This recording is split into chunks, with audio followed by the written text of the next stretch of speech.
Before we start, I got Venti on the first day of his banner with 2-0 pulls laughing.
About his D-Luke. Come take a look. There will definitely be something that catches your eye. Mondstadt welcomes you. Let me just confirm. Yes, all tasks on the checklist are complete. Traveler, Paimon, we are grateful for your assistance. Thank goodness you were able to come as soon as we contacted you. Who knows how we would have coped with all these commissions otherwise? Was nothing. The last couple of days have been pretty busy, but it was all super easy stuff, like delivering and escorting goods. When we heard that you were short on people, we thought we were going to be in for another long and drawn-out adventure. Being the seasoned adventurers that you are, it's true that you are suited to work of a much higher caliber than your recent assignments. However, this situation is unavoidable in Mondstadt at this time of year. Huh? Why's that? That's right. This is the ideal season for harvesting crops and fruits. And for the wine capital of Teyvat, it's also the all-important winemaking season. Farmers are anxious to sell off their fresh produce, and all the major wine merchants are seeking to purchase top-quality ingredients to make new product. Ah, well, no wonder we keep hearing people talking about wine these days. Huh? What do you mean? Seriously? Yes, I swear I'm not making this up. The acting Grand Master wants everyone to gather at headquarters in the main hall. Hurry! We need to leave right now or we'll be late! Hey, wait up! Why do those two knights look so flustered? Well, hello there. If it isn't the Traveler and Paimon. What a rare pleasure. Kaya! Just the person we need! Why is everyone Zero, running my off to the favorite Knights of pretty Favonius boy. headquarters all of a sudden?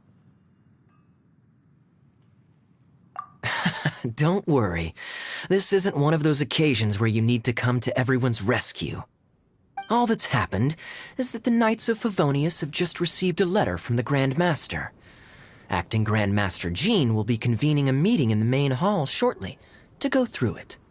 Whew. Well, that's a relief. Wait, hold on a second. What did you say again?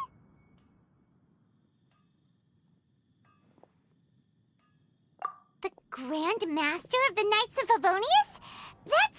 Isn't that Varka? The leader of that legendary expedition? So, what did Varka say in the letter?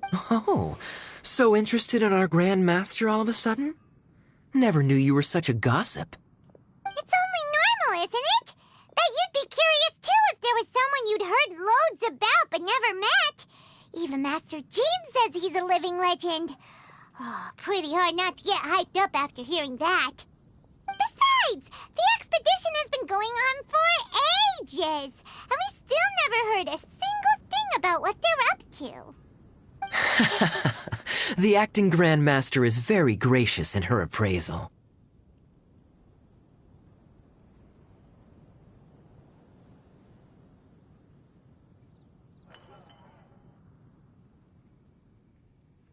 Varka brought quite a bit of trouble to those around him on the road to becoming a legend.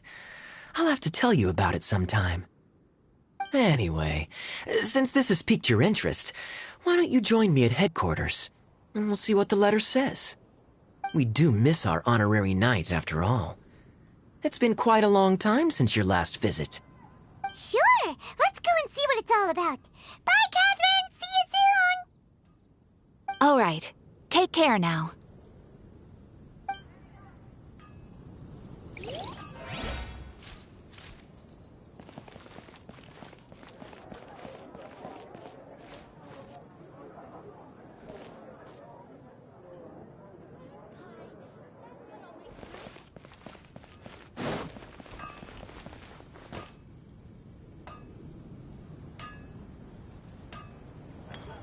Hard work is all there is to the craft.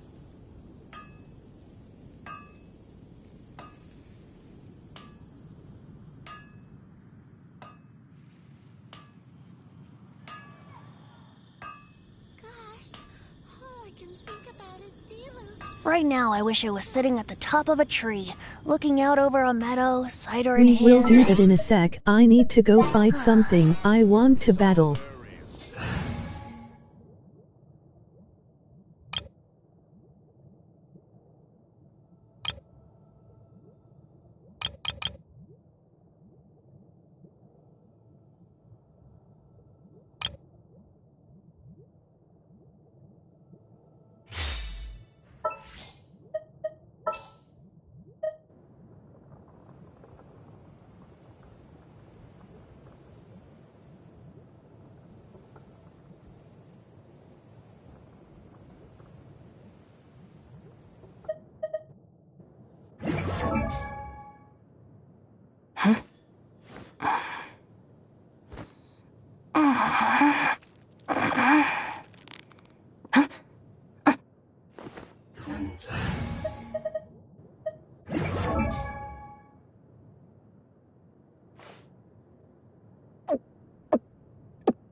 Don't tell me they did it again.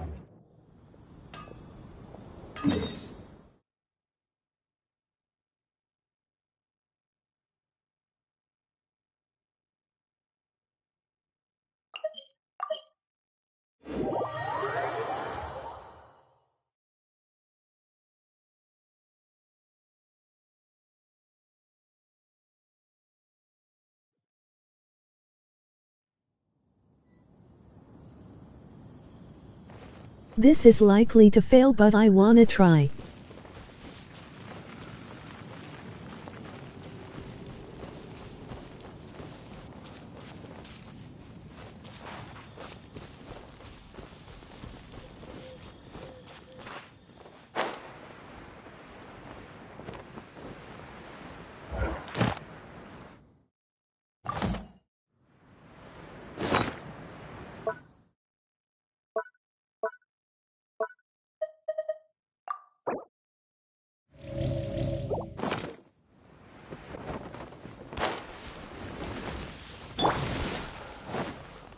Gooba, get the...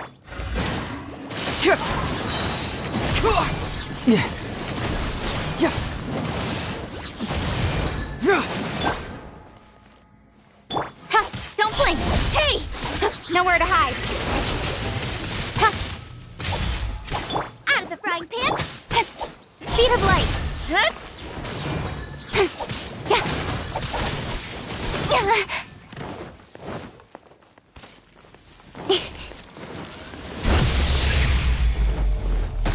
Change of plan. Bring it on! Confess! Our bond is strong. Looking for a fight?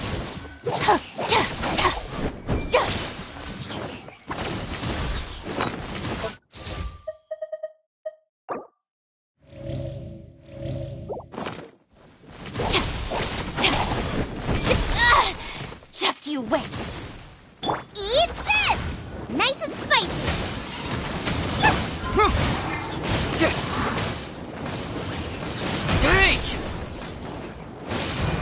Yeah. Yeah. Out of my way! Cut to the chase! Don't blink! Hey!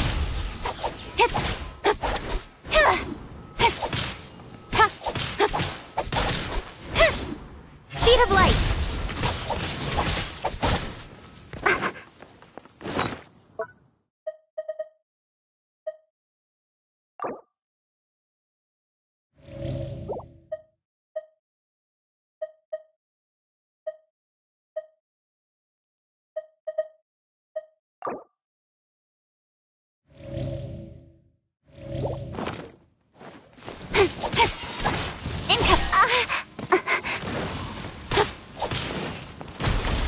Right idea. Wrong time. Two turrets! Cyclone! Yeah. Yeah. Yeah.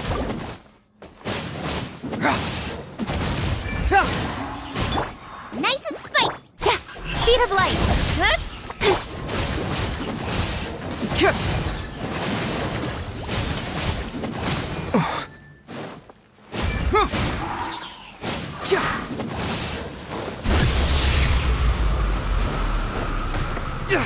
If that's how you want it.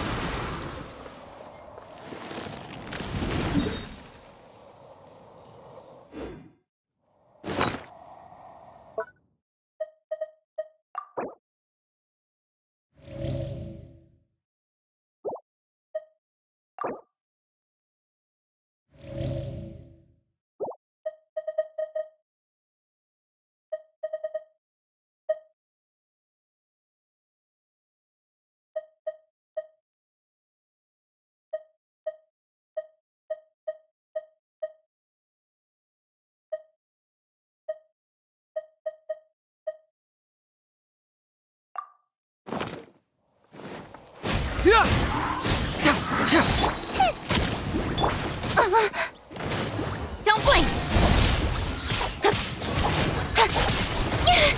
What a letdown. Dissipate! Out of the frying pan, into the fire! Dinner's gonna burn. I'll settle this!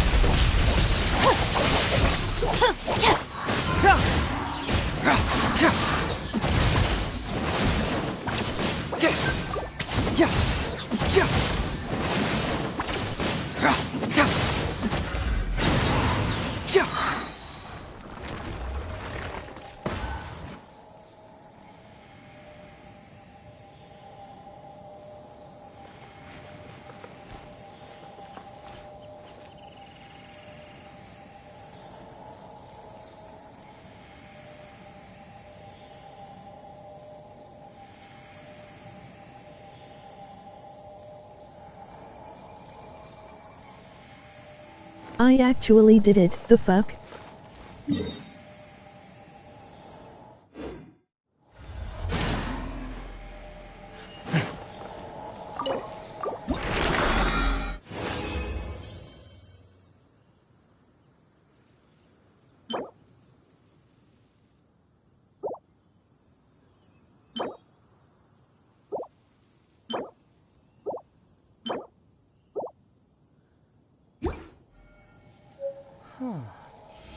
My intuition tells me that something very interesting is about to happen.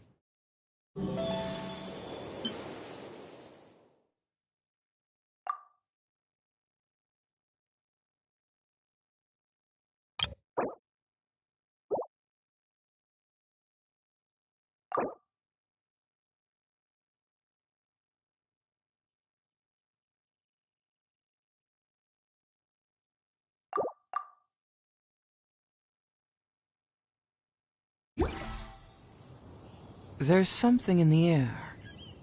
Something that tells me a new case is brewing. Well darn.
Well, time to figure out how TF to get there.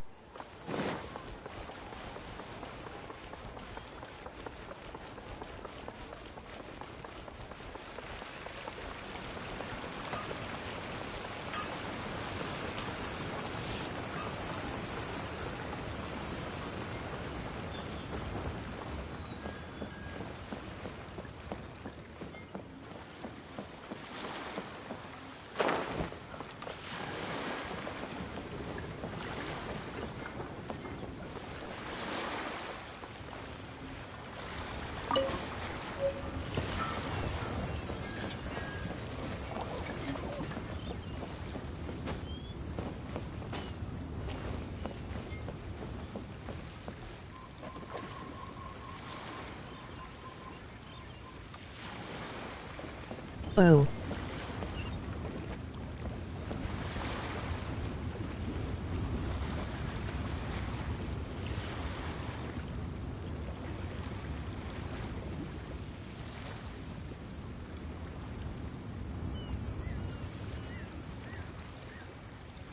Time to swim.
Wait, I'm dumb. Hold on, this didn't happen. I won't make it so.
Life is short, so eat, drink, and be merry.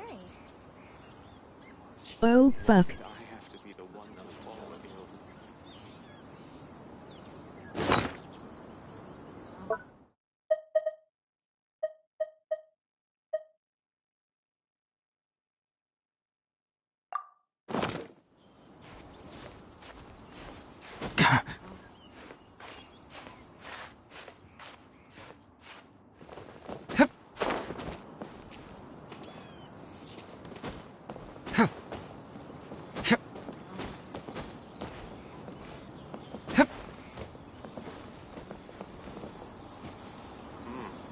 This is fine wine.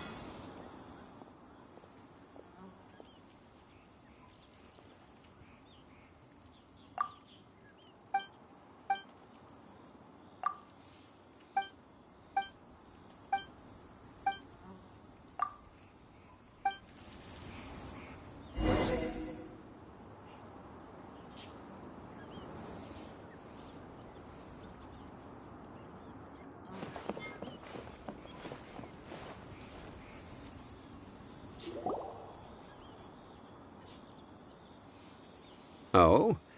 I didn't think I would see you here. Are these two your friends? Yes, we had the fortune of meeting not too long ago. They are quite a knowledgeable and Pretty talented Geo pair, man. and a pleasure to be around. Traveler, we were just discussing the history of Rex Lapis. Would you like to listen? This, good sir, seems not to appreciate the almighty power of the Lord of Geo. As a professional archaeologist, I'm inclined to correct some of his erroneous views. We are discussing the whereabouts of the first Mora. The first Mora? As everyone knows, the Lord of Geo taught the ancient people of Liyue the craft of smelting, creating goods that allowed them to develop trade with the early nations of that time. Today, Liyue holds the sole right to cast Mora in the entire continent of Teyvat. The world's very first Mora should have been cast by the hands of the Lord of Geo himself thousands of years ago. According to my research, as well as my own hypothesis, I believe that this coin of unique historical significance has been passed down secretly through the years as a kind of token. For example, perhaps the Qixing who control the Liyue use it in some kind of unknown ceremony they hold when they come to power. No. My research indicates that the first Mora coin is not such a simple thing. Mora is a catalyst. This we all know. Even today, Mora is used in the mystic arts for its curious properties of weapon enhancement. The world's first Mora would no doubt possess the strongest power. My next historical treatise will boldly expound on the newest findings from my intense decade-long research. That is, that the Lord of Geo used this original Mora as a catalyst to enhance a dagger and a sword. A dagger and a sword? Well, buy the book when it comes out to read the full story. For now, I will only reveal this. The one who finds the dagger shall become supreme in Liyue, and the one who finds the sword may be crowned Liyue's sovereign. I can't say I agree.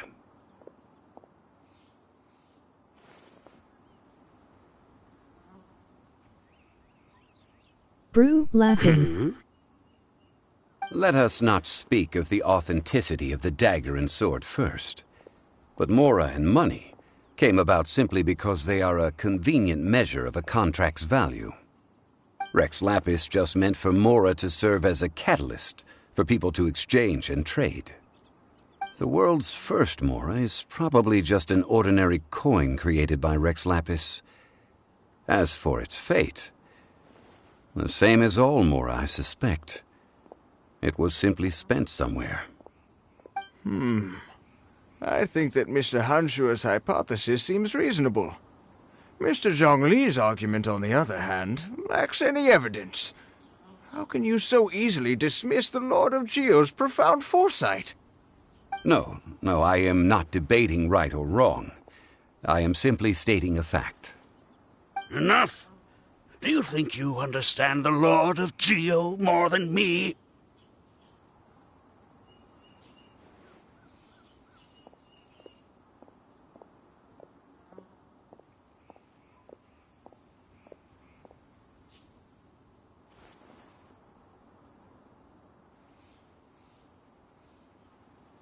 Again, he's I literally know but the Lord little of about Geo, history, but I won't say and that. I wouldn't dare to brag. But discussion is meaningless if everyone has the same opinion, no? Well then, answer me this. Long ago, when Liyue Harbor was being constructed, the Lord of Geo taught the people how to build houses. The model home he used to teach them was completely cast from Mora, correct? That is correct, indeed. Okay, then tell me. Why would the Lord of Geo do something so extravagant, if not because of the mystical power that Mora contains? There's a simple explanation, really. To the god of wealth and commerce, what material is easier to get than Mora?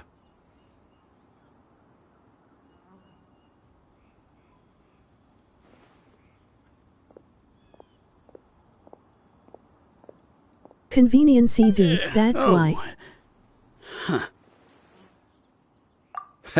I mean, I am talking about Rex Lapis. Excuse me, sir. I have some questions about archaeology. Can we find somewhere quiet to chat? I mean, if it's okay with you. Oh, it's no problem at all. But may my friend accompany us? Perhaps they could be of some help. Of course. They can come if that's what pleases you, sir. Let's go.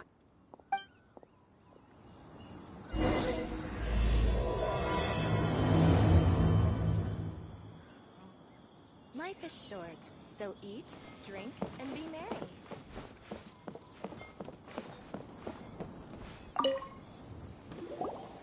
What I'm about to say is a bit disrespectful of the Lord of Geo and would draw a lot of angry looks. So it's best to discuss this somewhere quiet. Your argument just now exhibited acuteness of speech and thought. Most importantly, you don't fall for the boasting and acting of the others. You remain objective. So I have a question for you. Perhaps you will answer differently from other scholars. Do you think that all the gods that the Geo Archon killed were evil? Let's not analyze it in terms of good versus evil. Rex Lapis placed great importance on the integrity of contracts. So any gods he killed certainly must have broken some kind of contract. Right! The Lord of Geo wouldn't kill the innocent. But when I was doing some research, I learned about the legend of the god of salt. The god of salt, Havria, was a very kind god, but she encountered Morax one day in battle. Morax used a rather underhanded trick to assassinate her. What? No way! This bit of history is a long story. But you may not like the truth when you hear it.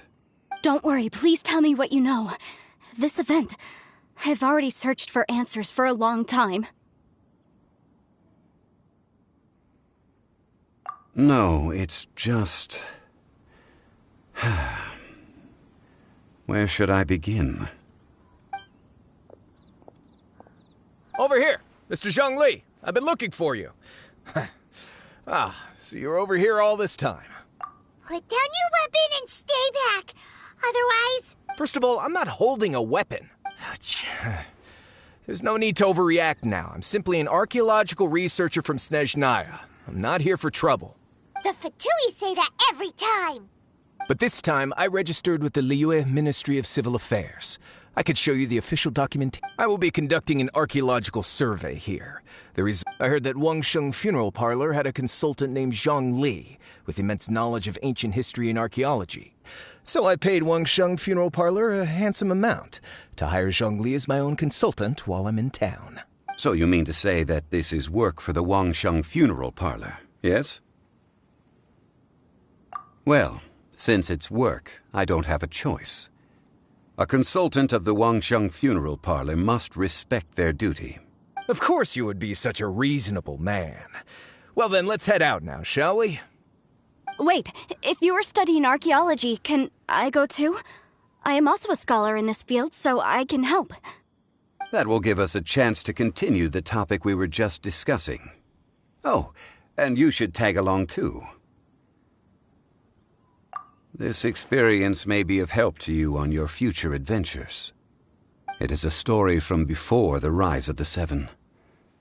Although the god of salt has already perished, it will still be a meaningful experience for your journey. Wait. This is an archaeological expedition, not a tour group. That's too many people. But this friend of mine has a treasure-finding talent, surpassed by no one. It will surely be of great help to us. Oh? What talent? If my friend espies a treasure chest, they will absolutely find a way to open it. Hey, Paimon's good at that too! Well, that is quite enticing. All right then. Well, let's go. There's no time to waste. When the Overlord of the Vortex was crushed by the Jade Chamber recently, perhaps something of interest was washed ashore.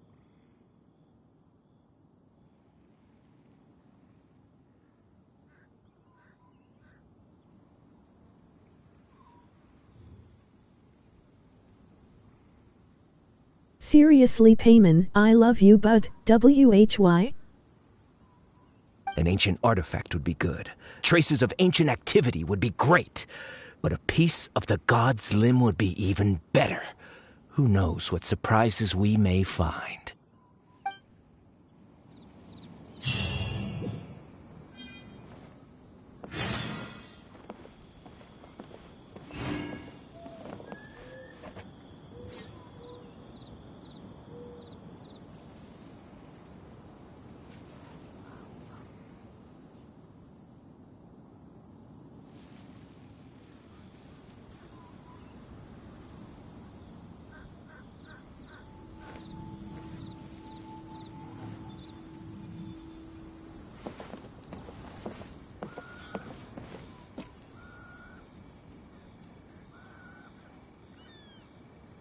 I wanna find a way to get that before I forget about it, so we may be here a while.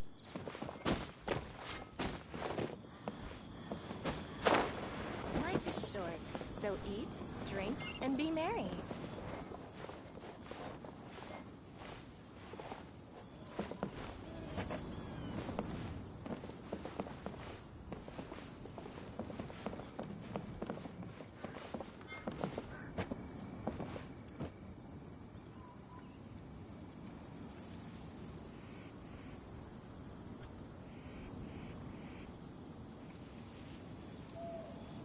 Huh. Life is short. My intuition tells me that drink, something and be very merry. interesting is about to happen.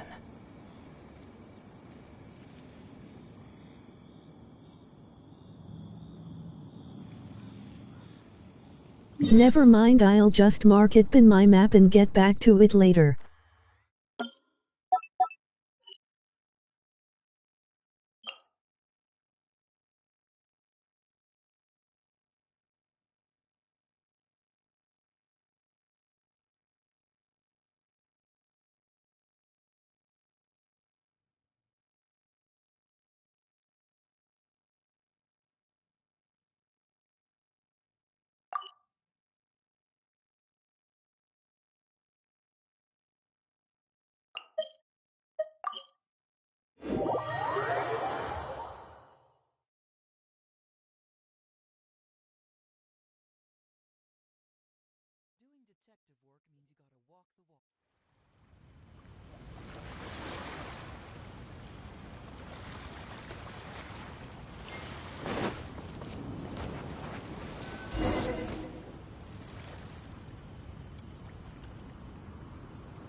This place looks so ordinary. Can we really find anything valuable here?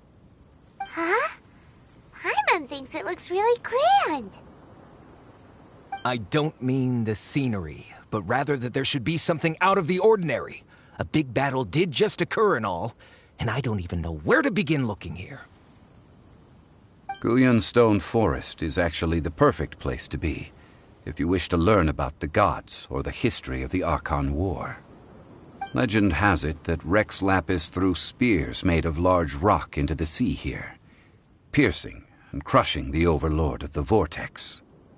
After many years of wind erosion, those stone spears have turned into the unique rock formations we see now.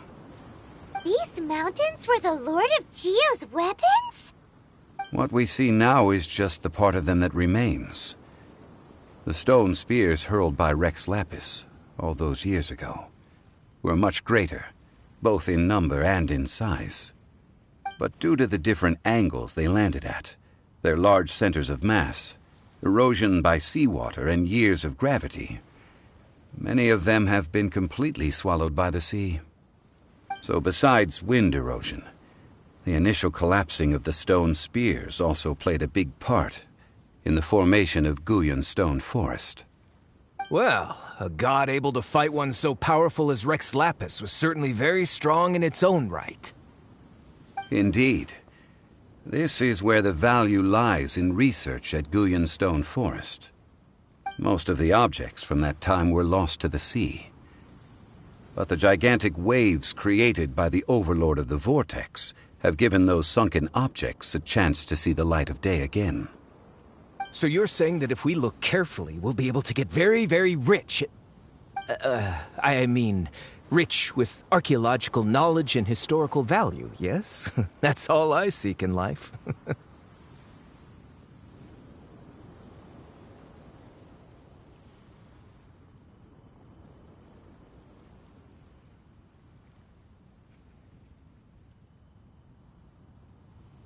Sure, dude. Well, since we brought so many people, I think it would be best to split up and look. Okay then. I will go with my friend here. Although I have a smattering of knowledge in various disciplines, when it comes to archaeology, I can't compete with the expert here. Huh? Me? What's the matter? This is your profession. Why are you so surprised? I get it. I'll escort him then. Okay. If we find anything valuable or rare, let's meet on the shore opposite from here.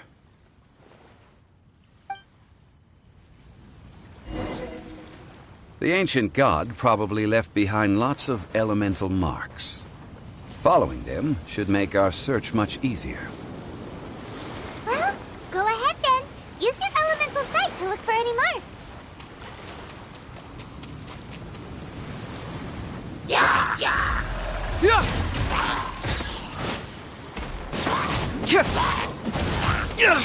We gotta situate Kitbume! Boba, get them! Get with me!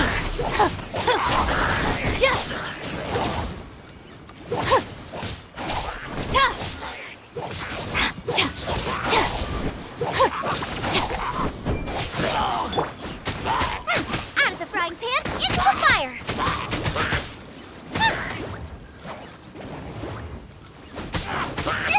That really hurt!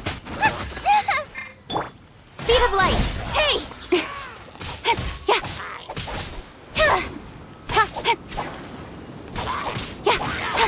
Incoming!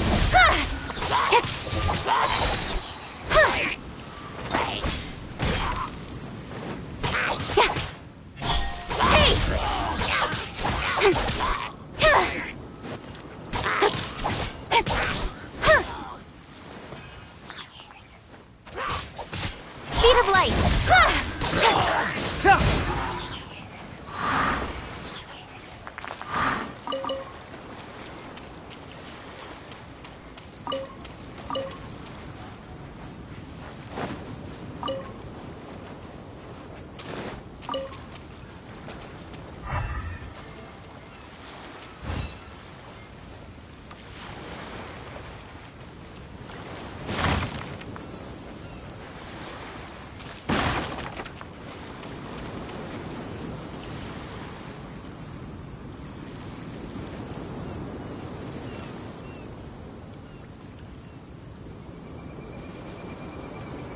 It's fun to break the boxes and stuff.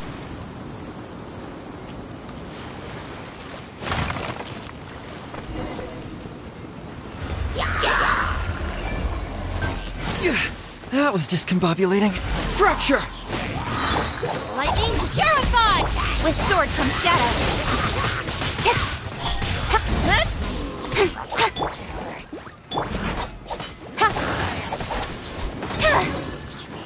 Incoming!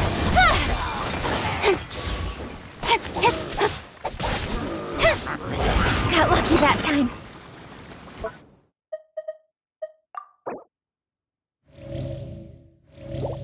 I will not go quietly. Don't blink!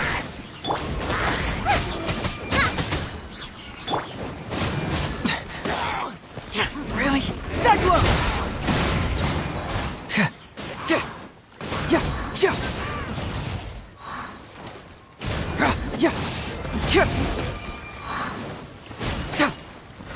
Truth hurts!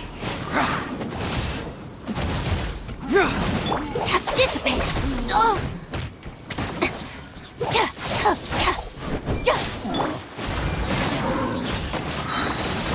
Confess!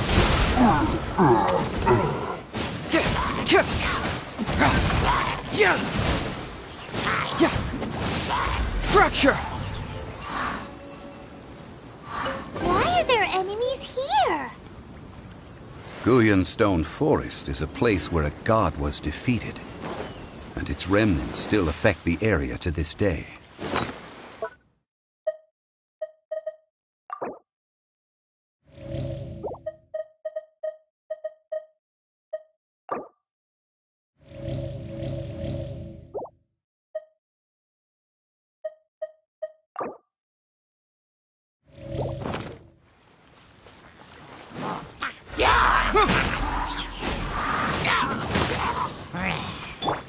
Nice and spicy.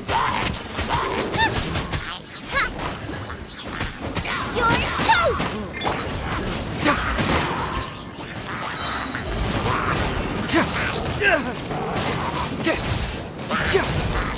Cyclone!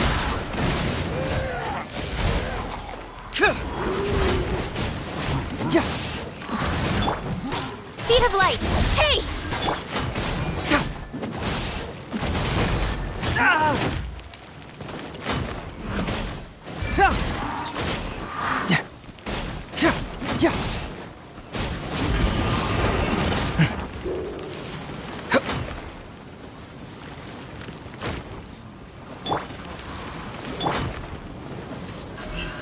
Incoming!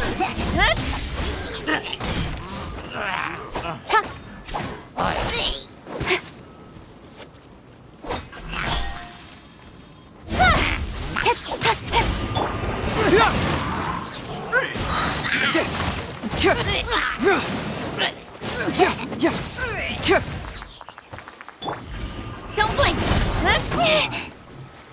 Confess!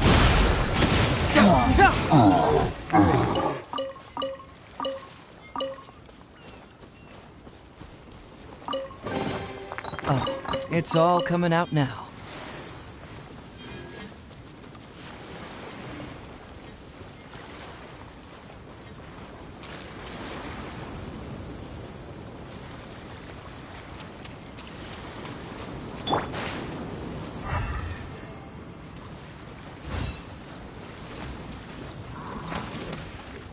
Our bond is strong!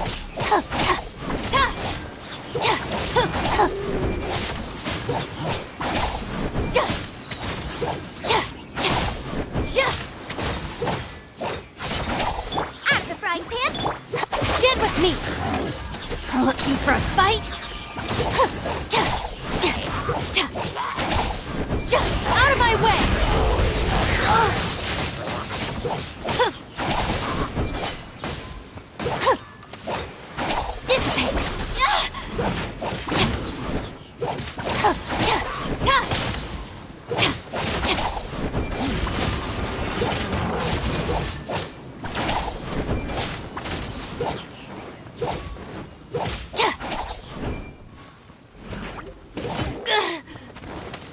with me!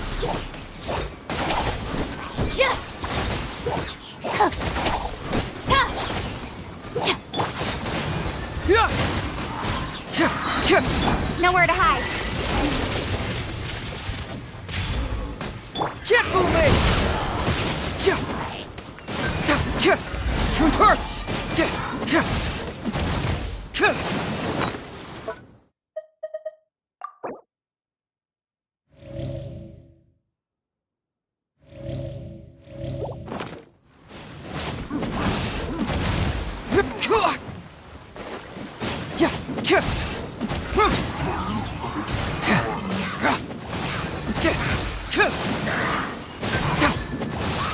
Gooba, get them! Race you!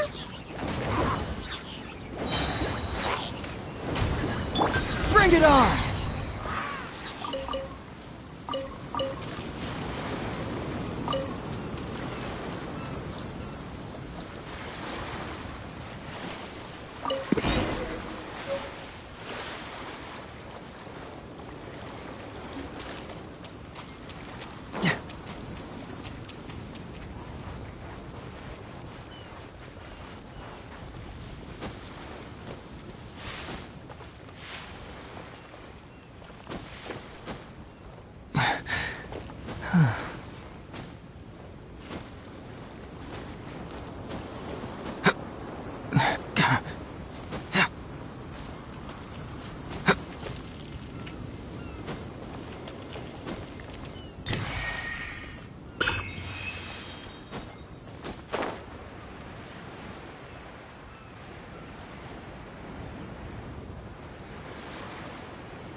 Truth hurts!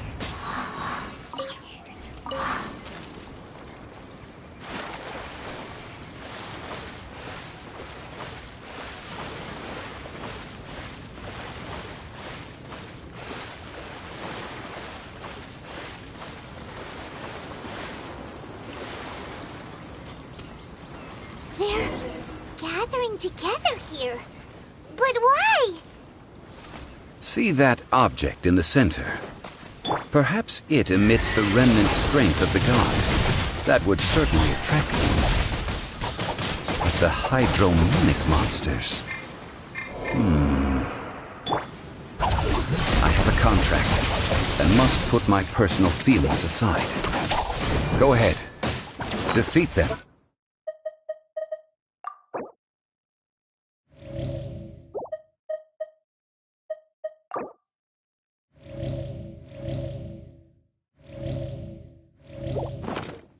And recover the relic.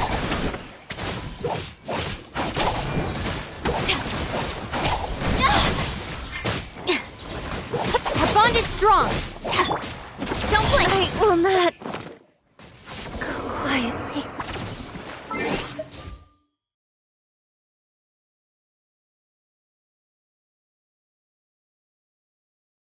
Whoops.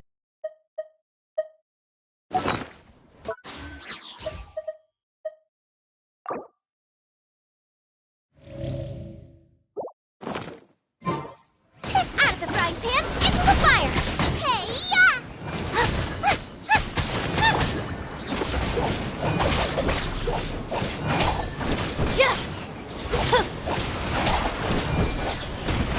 Now I'm mad!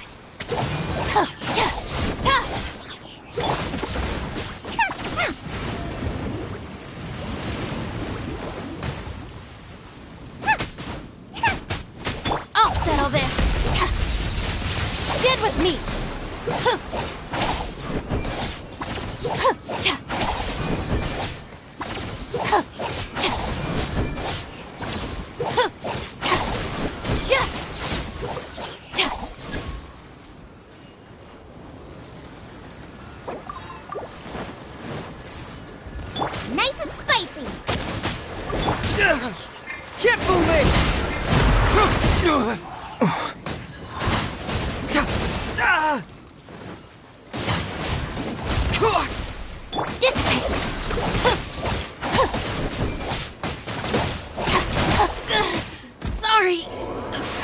trouble.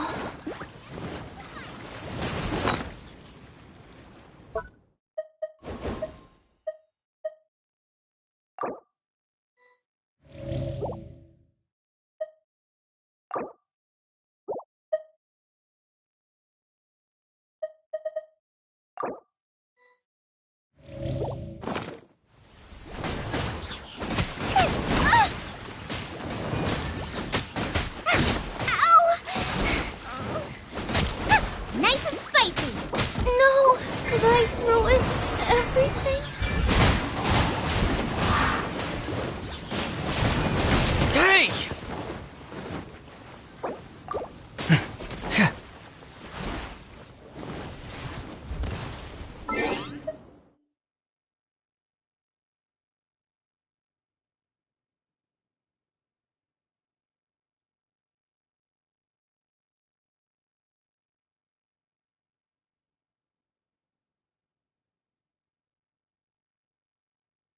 Run away Orig, teleport LOL.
Oh, so sorry.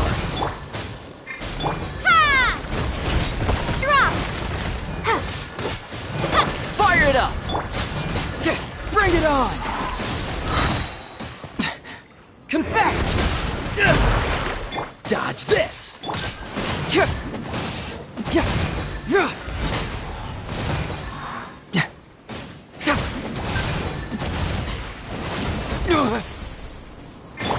Cool it!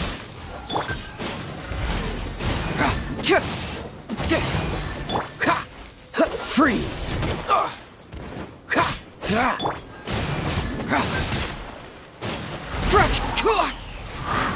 I've been outsmarted.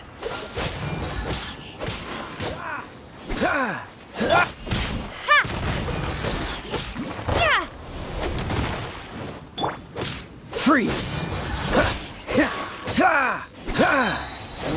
This moment will be frozen in time. Cool it!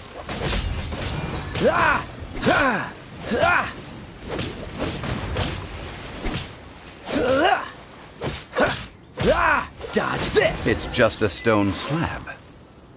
But its design is quite unique. This should be enough to garner some information. Let's head back.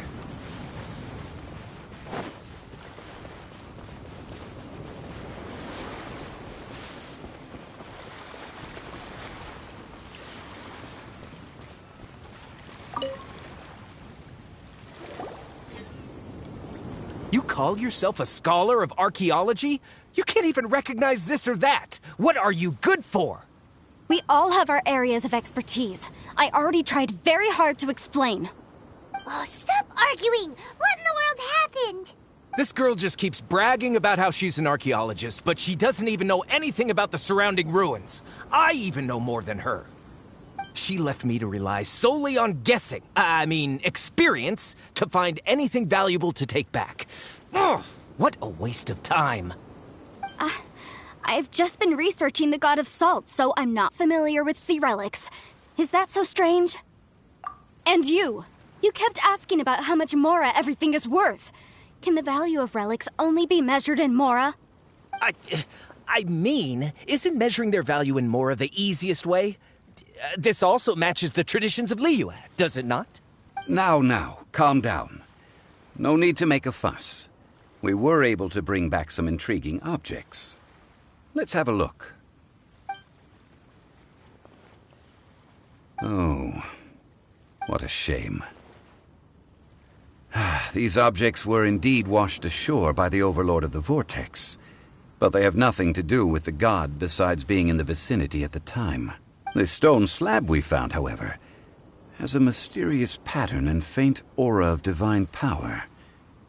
Perhaps it will be useful for research purposes. Quick, give it to me! At least we didn't come for nothing. The power of the gods, yes! This is good. Oh, but these other objects are certainly worth a little something, right? It should be enough to cover the cost of hiring you. It's all mine. So, it's only valuable for research if there are remnants of divine power on it? Not at all. My quest to uncover the history of the God of Salt is because history can tell us about culture and beliefs. But you? You're just trying to use archaeology to get rich. Nonsense! I'm a professional archaeology researcher from Snezhnaya. I swear, if I'm lying, may the Lord of Geo strike me down. Oh, by the way, you probably don't want to sell that teacup. Oh? Why's that? That's not an ancient teacup. It's part of Ningguang's collection. It must have fallen here along with the Jade Chamber. So unless you want to mess with the Qixing... Ah, I see. What a shame. It was of such high quality, too. See? You do want to sell these objects! But, so what? Why can't I pursue wealth both intellectual and material? Don't be so simple-minded. All right, then. No need to stay here any longer. I'm rather quite intrigued by the God of Salt, too, actually. Let's go to Saltarai next.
my blade!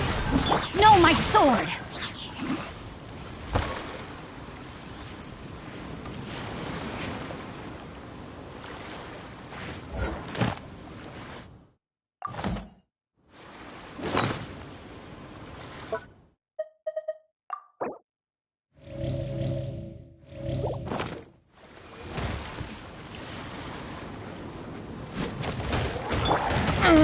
One with my blade!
I will be right back. For now, stare at this waypoint.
I heard that Salterai was once the home of the god of Salt's people. Therefore, there's sure to be loads of valuable relics nearby. According to legend, the people of the god of Salt, Havria, enjoyed prosperous lives under her protection. But this legend has been around for ages. With the countless scrap collectors and treasure hoarders in the area, there probably aren't many valuable things left here. Oh, good. That's just great. If I knew it was picked this clean before, I wouldn't have come. About that, I know there's a ruin deep in this cave here. It's related to the god of Salt, which is actually how the area originally got its name of Salterai. However, the ruin entrance has been sealed by a mysterious power. Nobody has been able to break the seal. I found a mechanism that seemed to be related to the seal, but when I undid the mechanism, the seal wasn't affected at all. So at the moment, the seal's origin and how to break it are very important topics in my research on the God of Salt. I don't know, there's no concrete evidence, but I'm pretty sure the seal is meant to hide some kind of long-forgotten truth. The God of Salt was a benevolent god, adored by the people, not to mention powerful. She wouldn't have any kind of shameful secrets to hide. So, the one who wants to hide some truth is very possibly her killer, Morax. This doesn't sound like something the Lord of Geo would do, though. Who cares about all that? It sounds like countless treasures of the God of Salt lie within this ruin, just waiting for someone to find them, right? You weren't listening at all, were you? Even if there's a mountain of treasures inside, nobody can get in if the seal isn't broken. Ah, but we have the illustrious Mr. Zhongli with us. He looks like he knows just about everything. A little seal shouldn't be any trouble for him. This seal seems to be quite ancient. Even Mr. Zhongli may not know all of its secrets. I may know something about it. What? Over the years, I've heard various rumors with bits of knowledge about seals. Although their references seem rather disorderly, they do in fact contain the secret to breaking seals. Let's go take a look at the mechanism Miss Wanyan just mentioned. Okay, since Mr. Zhongli says so, follow me then.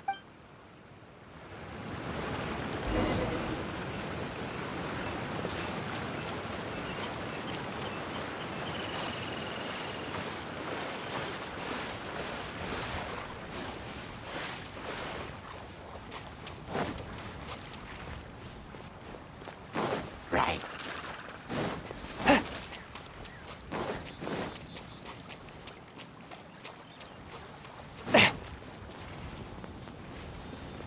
Here it is.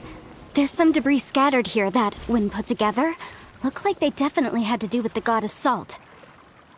According to the inscription on the side, if one looks from a certain angle, the secret to the mechanism will be revealed.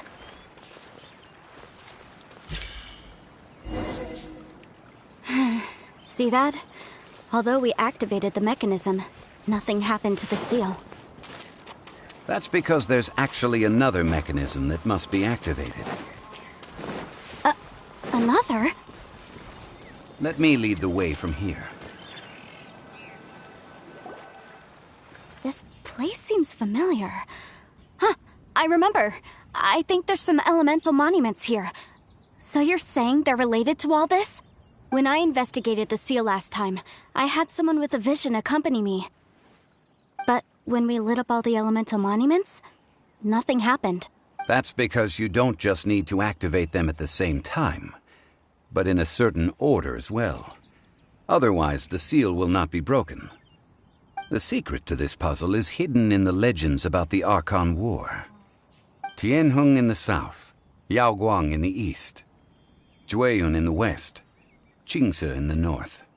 All desolate and devoid of life. Liyue is vast, yet even one haven is hard to find. To the north, to the east. Do the people of Liyue always talk in riddles? I think I've heard this saying before. Certainly you have. And the contents of this saying are also related to the God of Salt. To provide a haven for her people, whose lives had been ravaged by the Archon War, this benevolent god searched all across Liyue. At that time, with the chaotic fires of war engulfing the land, even one sliver of peace was a luxury. And that haven she eventually found is right here. Today, it is known as Sal Turai. How sad, then. In the end, this peaceful place was destroyed by Morax. Okay, enough with these ancient stories. Now that we have the clue, hurry up and break the seal. Whatever happened doesn't matter as long as we can get inside that ruin.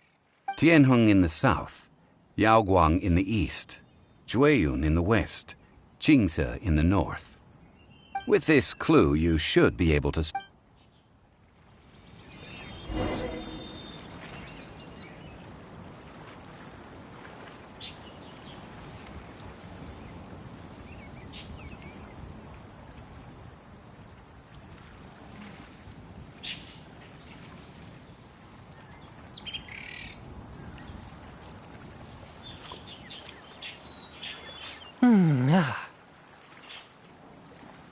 Bro, I don't know my cardinal directions.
Hold on, I'll figure this out. It will take a while because I'm dumb. Give me a bit and don't call me out on my stupidity. I already did, LOL.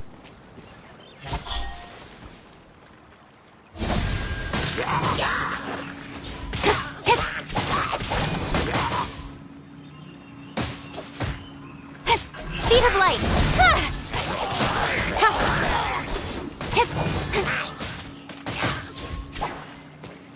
Incoming!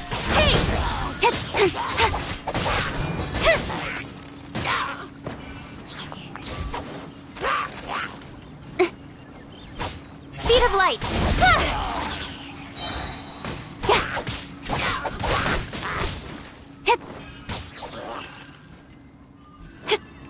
Don't blink!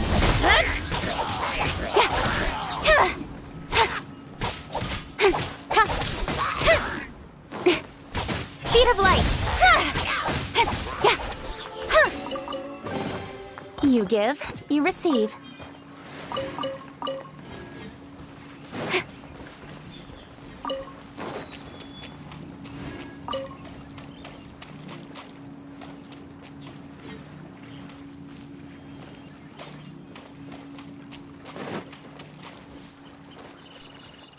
Don't blink!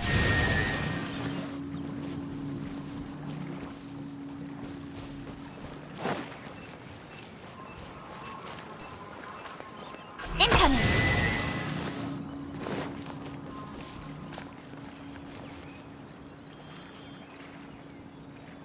Tianheng in the south, Yaoguang in the east, Jueyun in the west, Qingse in the north. The directions are the clue. Give it another try. I know.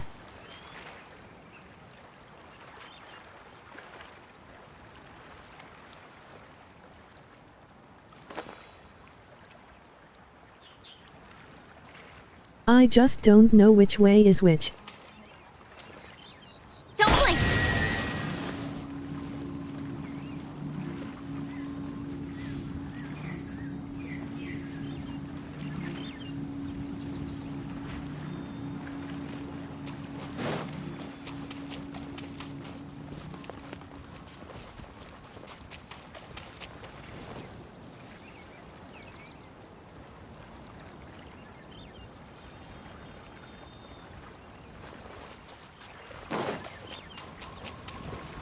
Speed of light!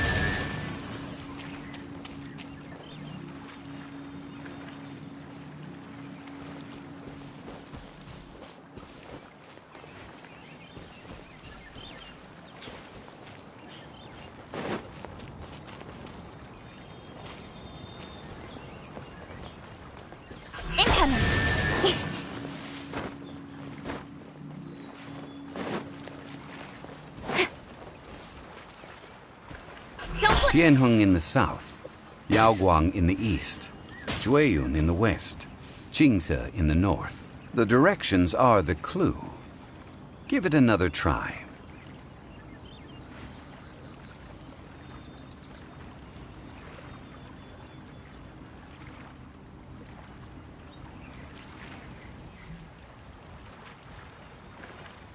Oh, for fuck's sake.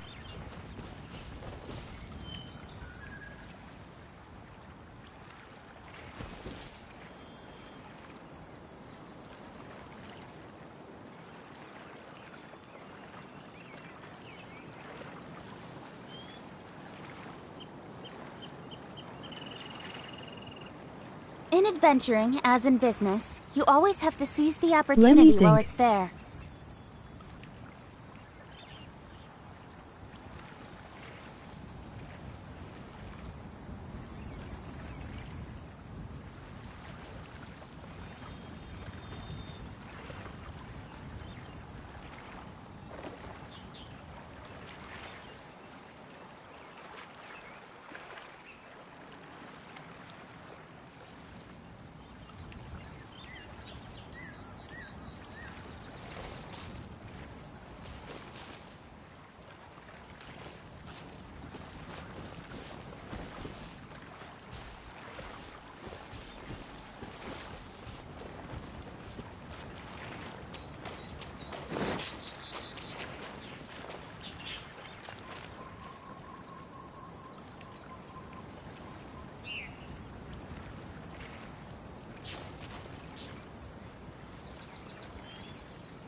Speed of light!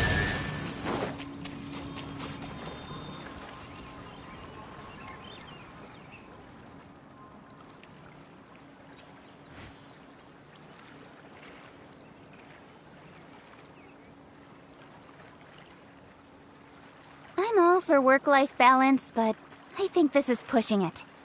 Don't blink! I will go insane if I'm wrong. Look! The seal really was broken! Mr. Zhongli is indeed quite remarkable. Thank fucking God. It was God. nothing, really. Now, it's time that people learn the hidden truth, lost to time.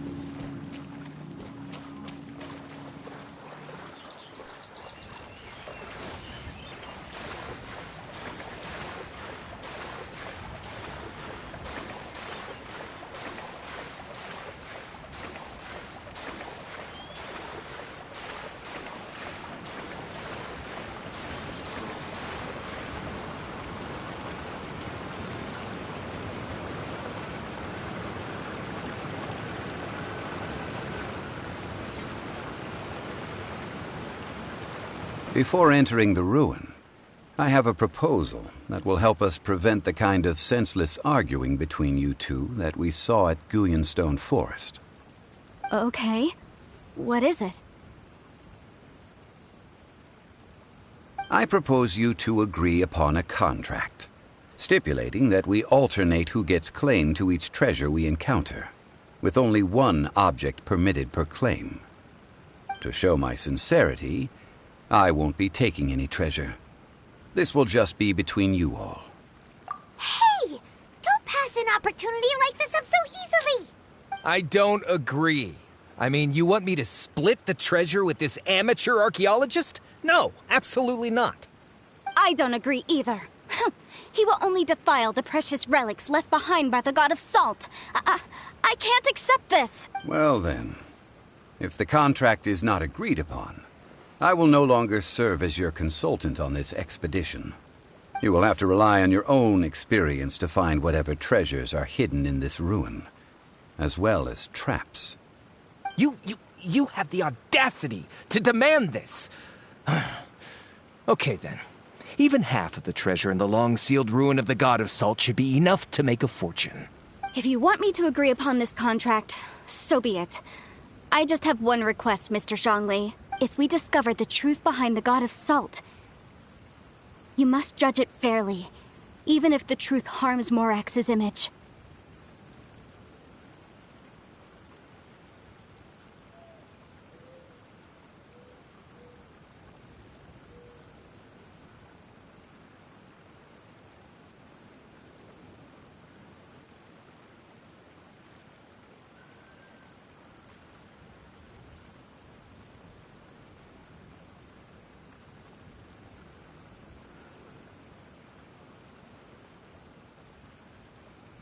He is Morax I know nobody is aware and that make it both annoying and funny. I can accept this arrangement. Well then, let's go.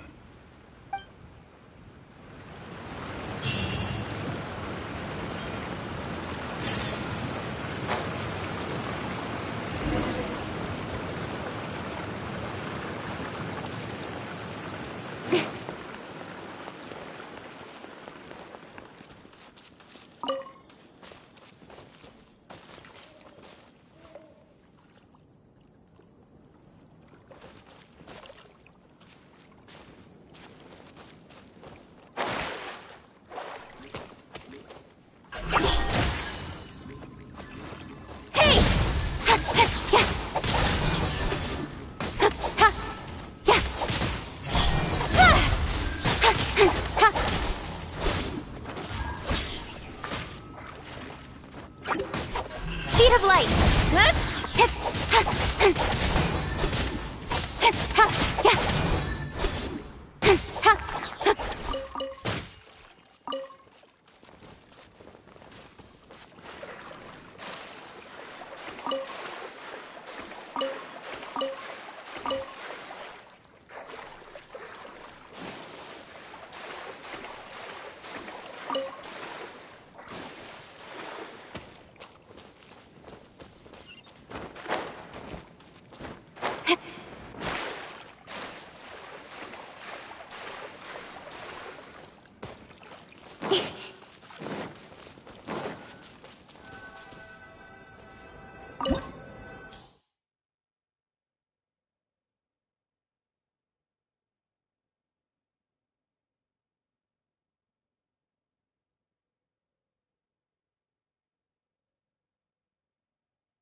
Oof, I'm fucked.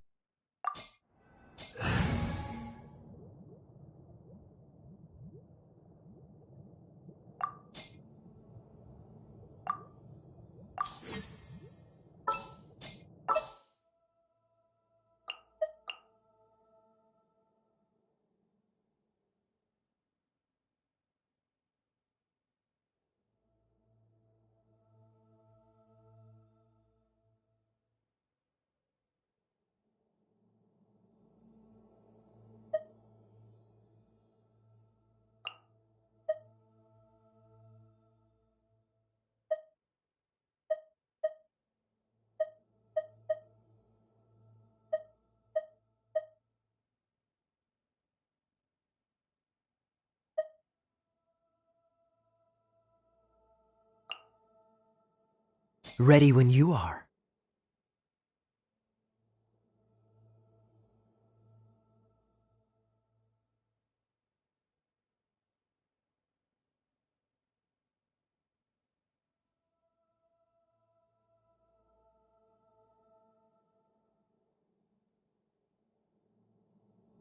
Let's hope I can bullshit my way through this.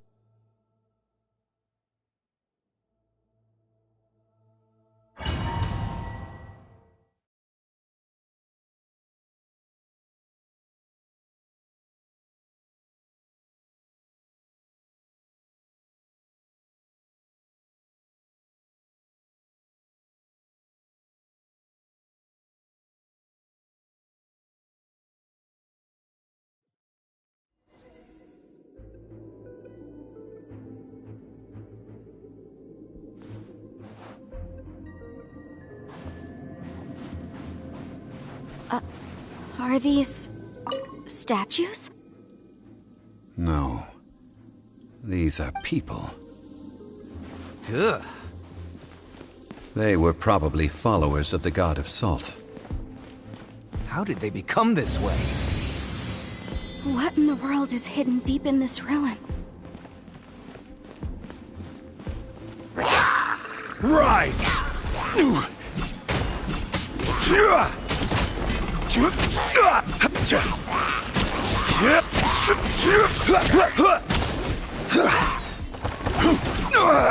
Nothing to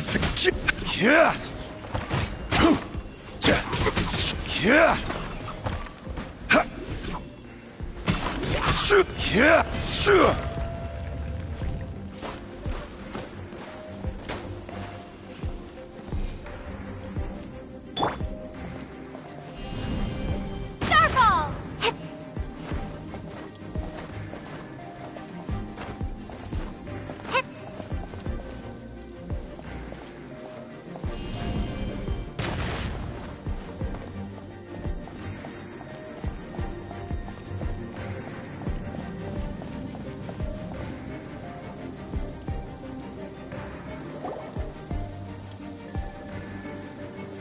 Look at this! It's filled halfway with salt. It just looks like a fancy salt holder. Seems like the god of salt was a god lacking in treasures. According to my knowledge, it's no ordinary vessel. Although it is only half full, it is also forever half full. That is to say, it is bottomless. What?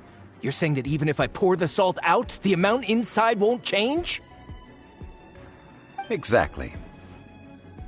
Able to produce endless salt. The god of salt is powerful indeed. Finally, after all that effort, I've found precious treasure. I claim this as mine. I just need to pour the endless salt into 1,000 or 10,000 bags.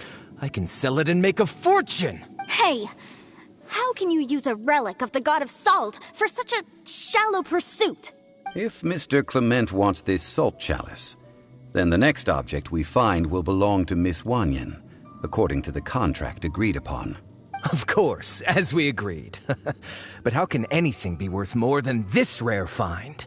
Since we have a contract, it's no use for me to fight with him. Then let's move on, shall we?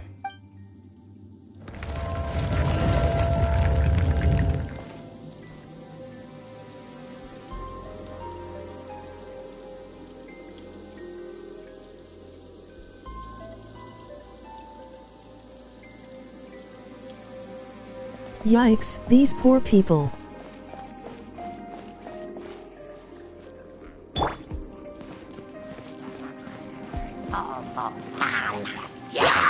Quake! Careless! This is order!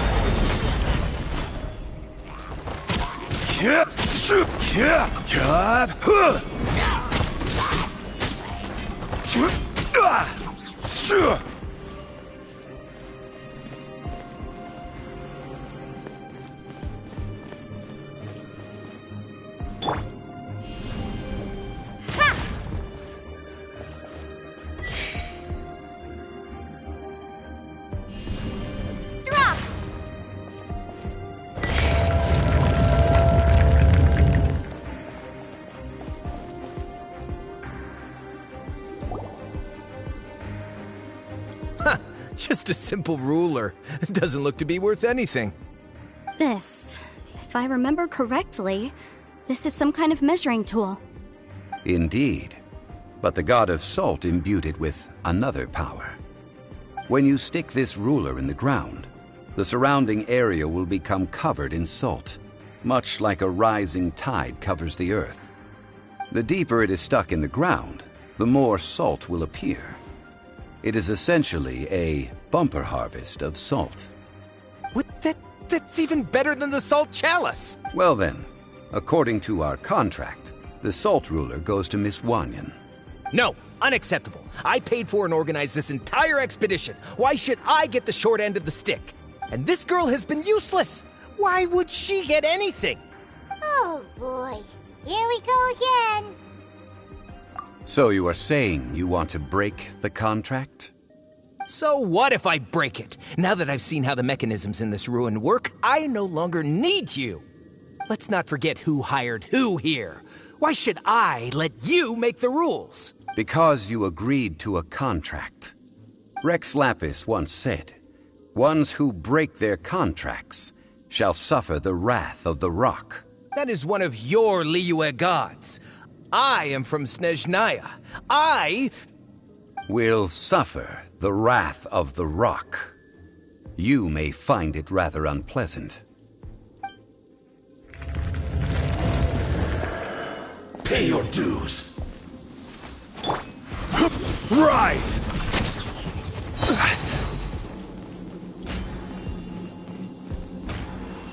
Leaving so soon.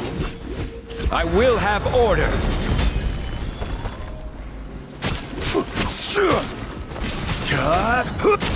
Crumble!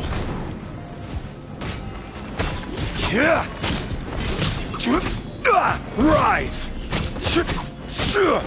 Prepare yourself. You can't run from death. I shall confiscate your treasure as well. You are not worthy to continue any further into the ruin. Leave this place. Oh, darn you! Just you wait.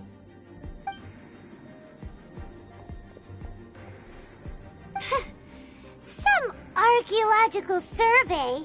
He could only pretend for... Hey! Paimon likes Mora, but Paimon doesn't do bad things.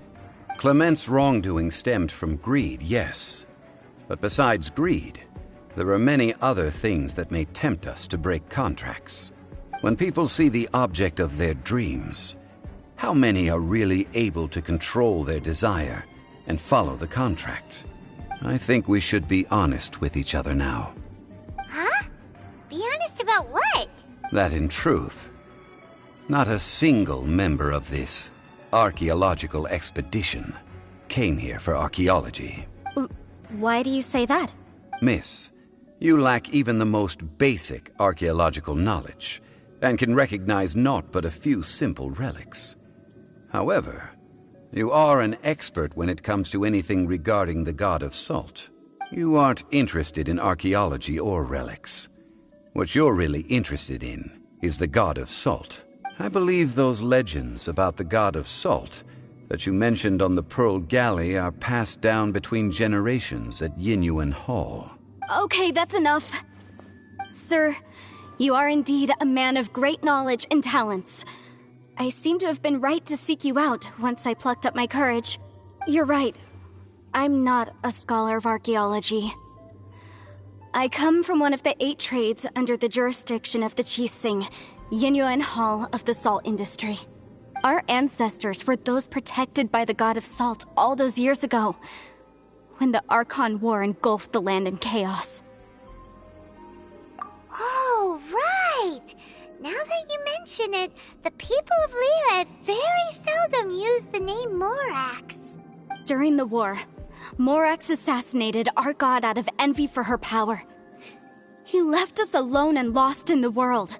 We hate him! But this is Morax's Liyue after all. And its history is written as he wishes. So I seek proof of Morax's guilt. He has blood on his hands and cruelty in his heart. We agreed to a contract that we will face the truth head on, didn't we, Mr. Zhongli? You must judge this history fairly. Naturally, of course. But I must add, Liyue is no longer Morax's Liyue. Come with me. All the answers you seek lie ahead.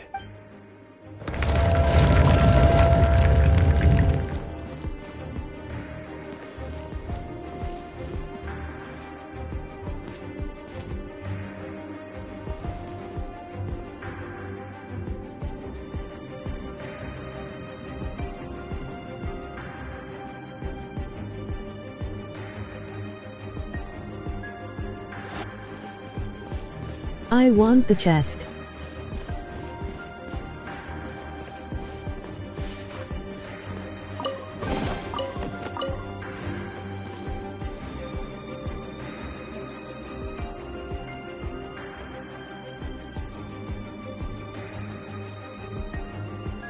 And I got it, 3.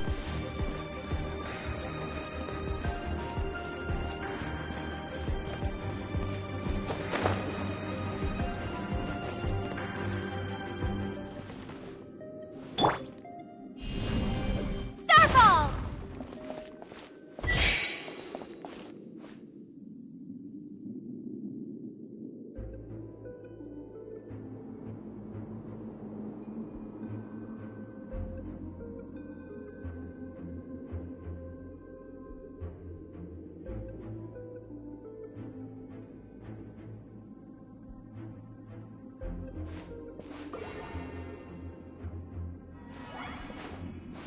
How TF do I get across?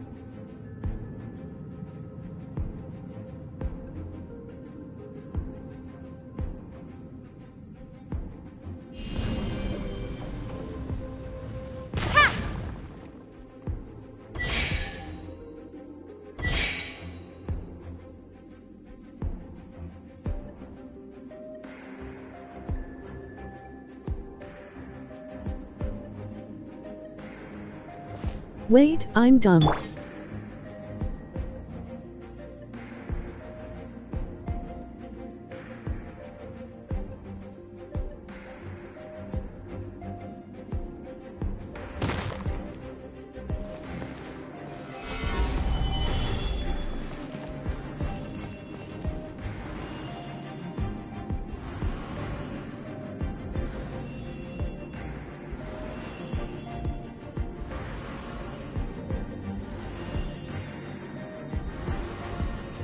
Or maybe not.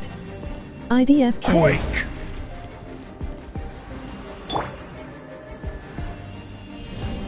Drop!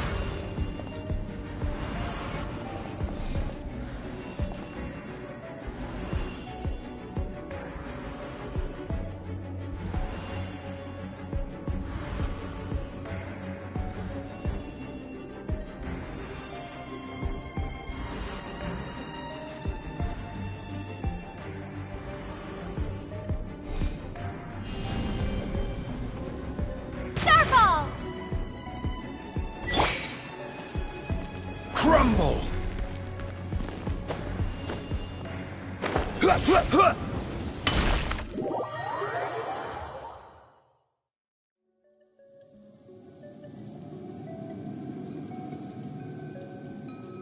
Whoops, laughing.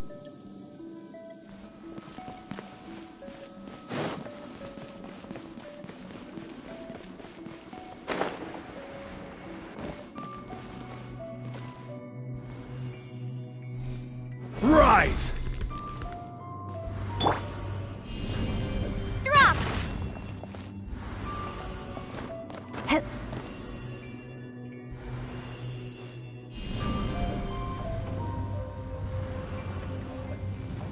Starfall!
Crumble!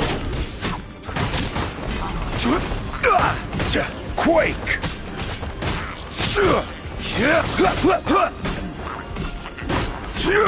Crumble! Order guide you!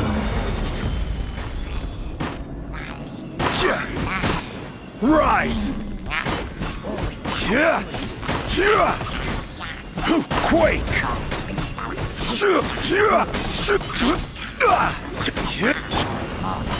Starfall! Crumble!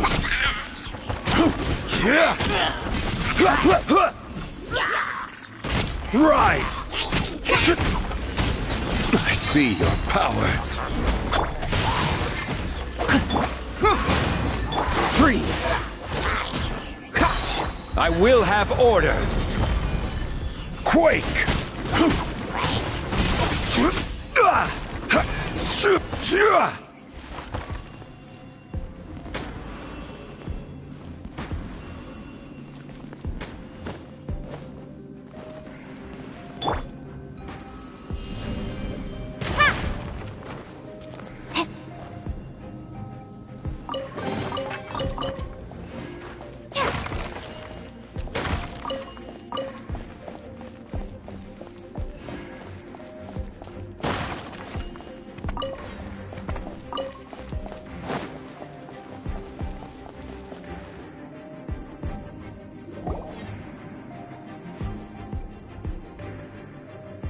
This is a sword? Aha! It's a broken sword! This is proof! This proves that the God of Salt had to fight back against the evil Morax. But sadly, she was defeated.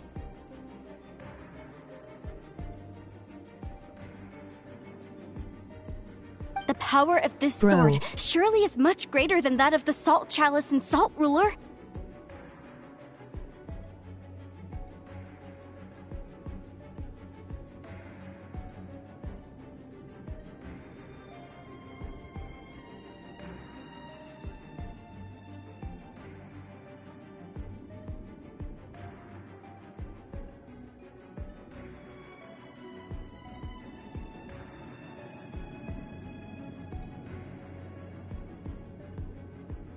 I bet your god turned their people into sold lol.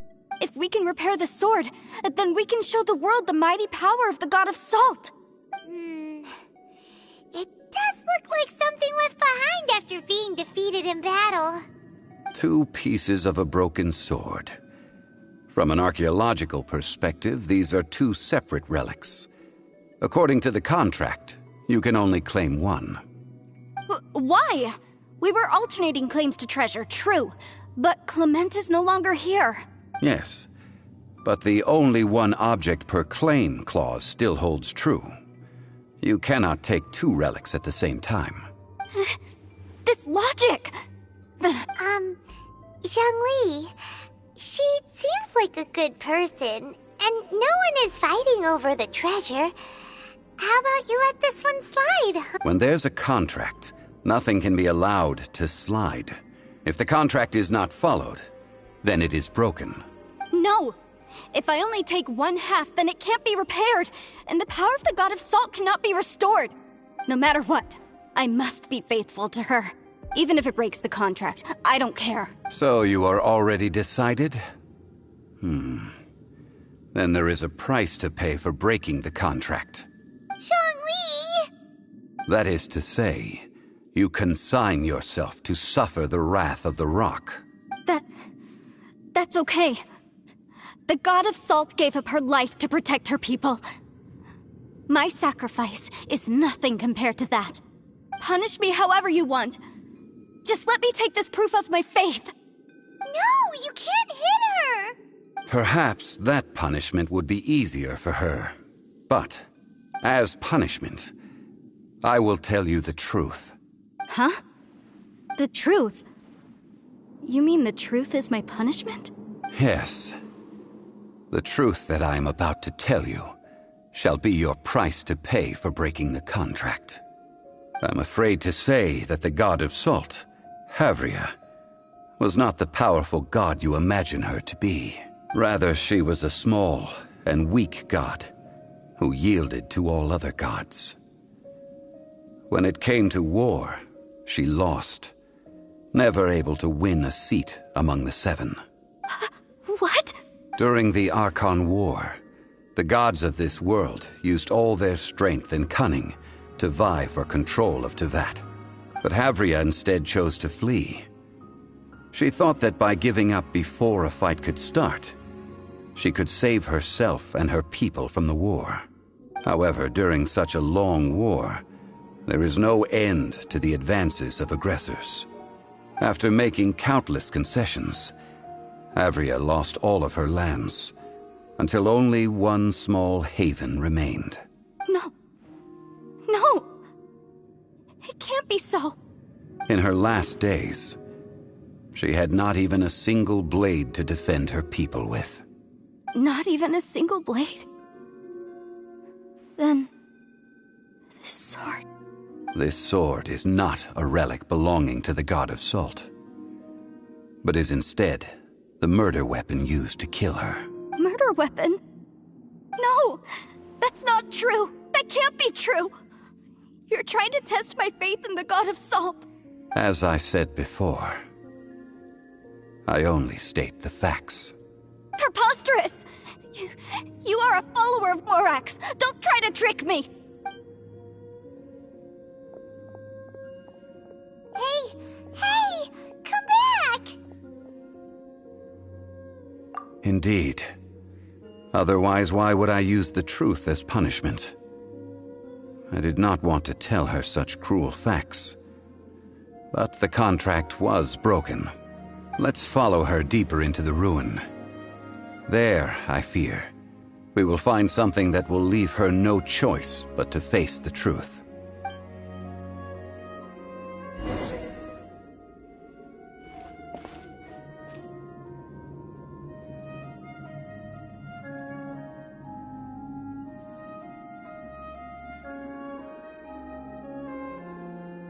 I mean, it's kinda cool. Are these statue thingies running? What will we find ahead? Salt. And betrayal.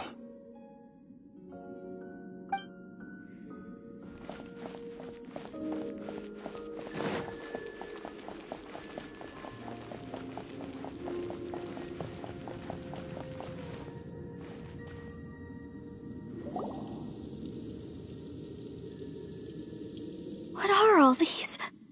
What did they see? What did they do? What happened? Since you do not trust me, let us continue onward. That which lies beyond this door will show you all that happened back then.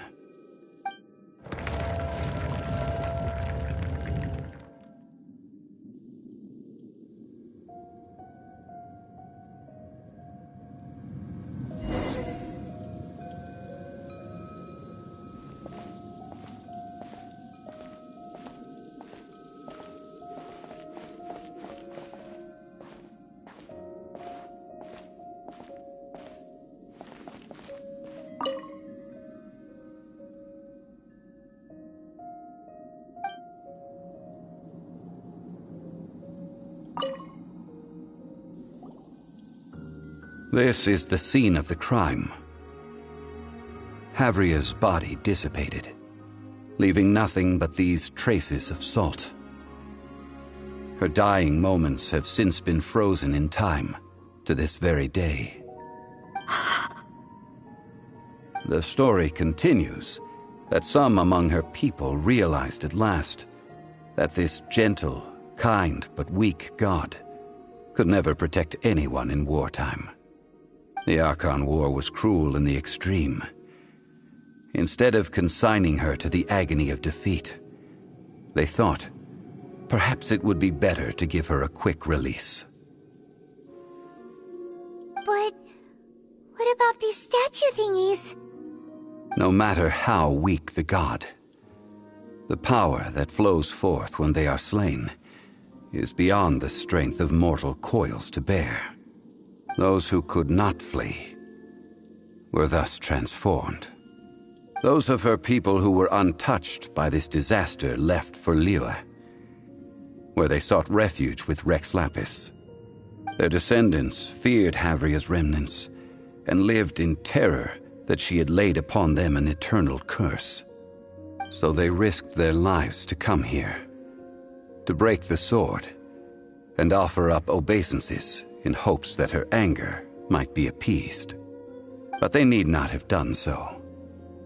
For how could a god who had never once resisted, even till the end, nurse hatred for her people in her heart?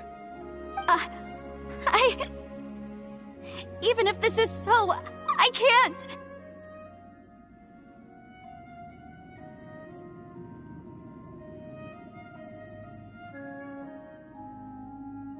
That's actually kinda sad. This must be a lie!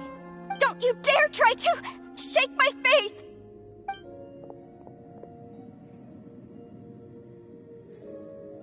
Yikes. Zhongli didn't show any mercy this time either. This is the price she must pay. Yet I would not call it a bad thing. Judging by how she appeared, I fear that she will struggle for a time. But even if she may not escape that struggle immediately, simply recognizing the truth is good enough for now. No, indeed. How sharp of you. Yet this is not a matter of wisdom, only age. Faith in a god who has already passed will do you no good.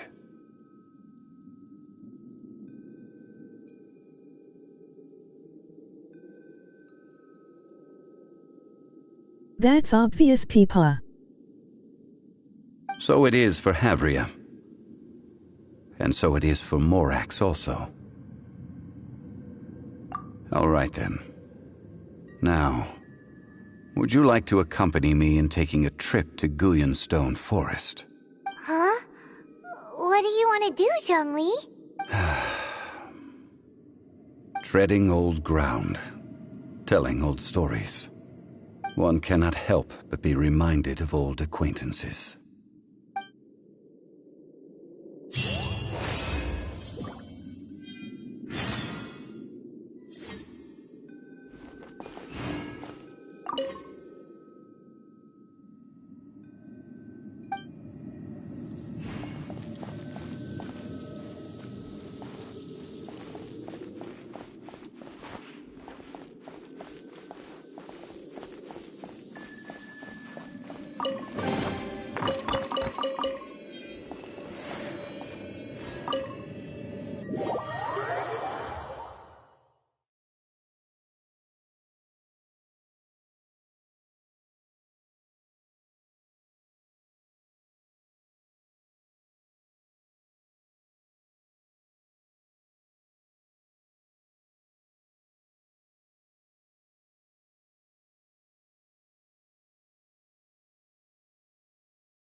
Is this an answer from this world?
Okay, but why is he so pretty?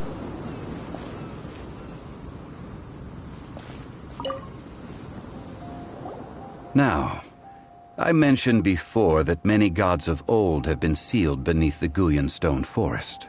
The Adepti have presently handed Liyue over to mortals, and Havria's time was even further in the past. The Salt Chalice and Salt Ruler that she left behind should not return to Liyue.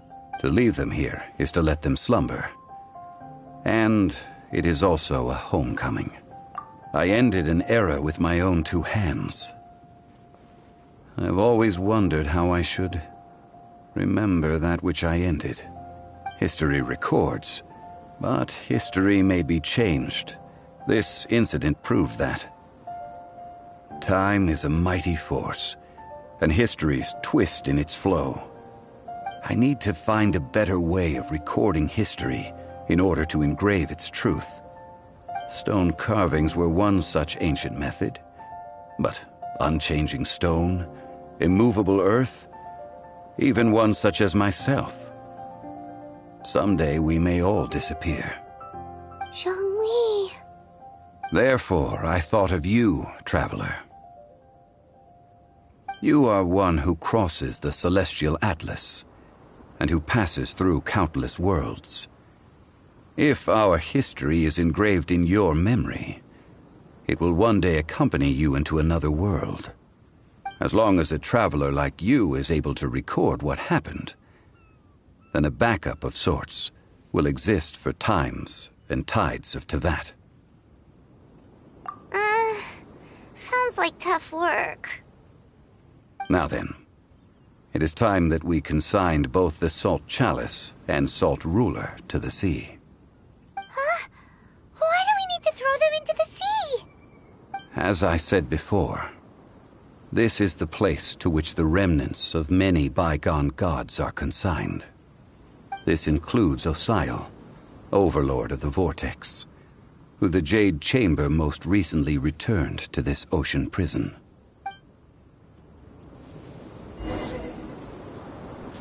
Thousands of years ago, the Adepti and I fought against the turmoil that plagued every corner of this land. Guyan Stone Forest, where I sealed many gods with my spears. After so long, naught but folk tales remain. Osial, you and I were foes, but our ancient grudge is but a bygone memory now.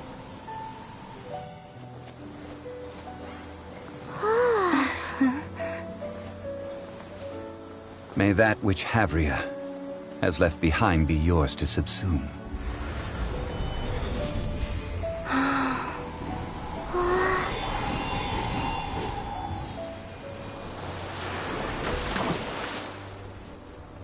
And thus another spark of divinity departs from Liyue. My legacy shall now be left to those who come after to debate.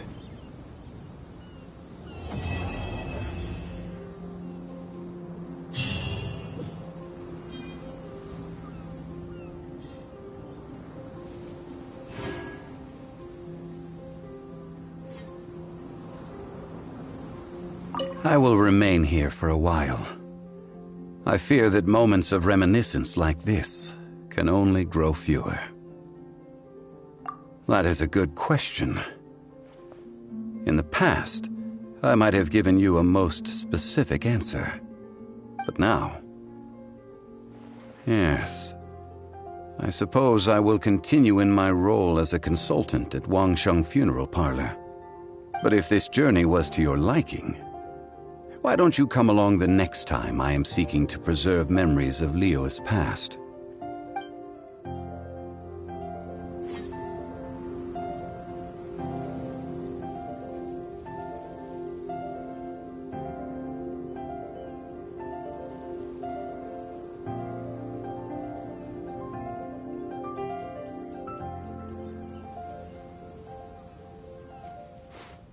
Alright, bye-bye now pretty GOP pa.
Why don't we go back to the Peepa?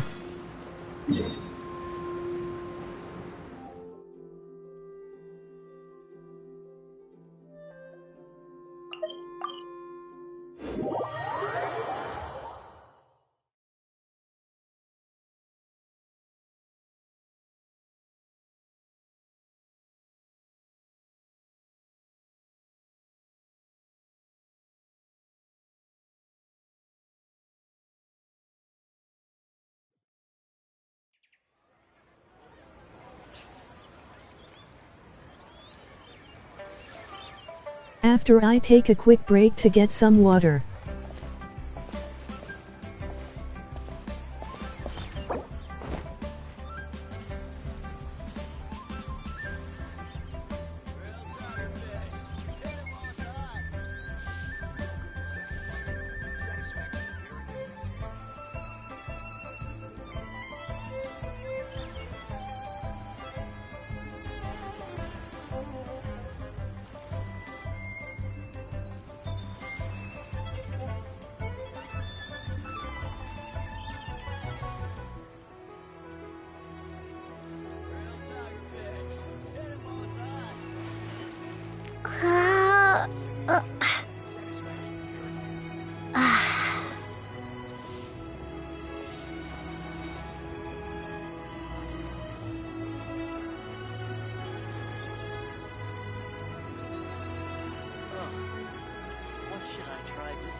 Should I try this?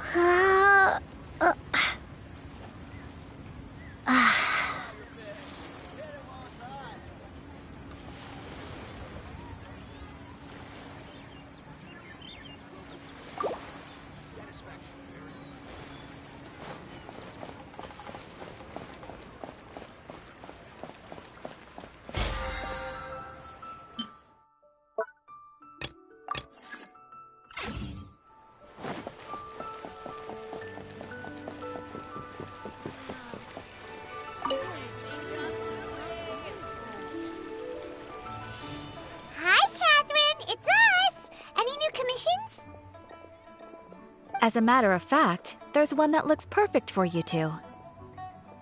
Uncle Dai is one of the foremen at Huishan Hall over in Liyue Harbor. He's hoping the Adventurers Guild can spare some manpower. What is it we have to do exactly? I believe you'll be looking for workers. Ooh, looking for people? Awesome! We're good at that! I have no reason to doubt your abilities. I'm sure the details can be worked out face to face. If you're willing to accept this commission, head over to the dock and talk to Uncle Dai.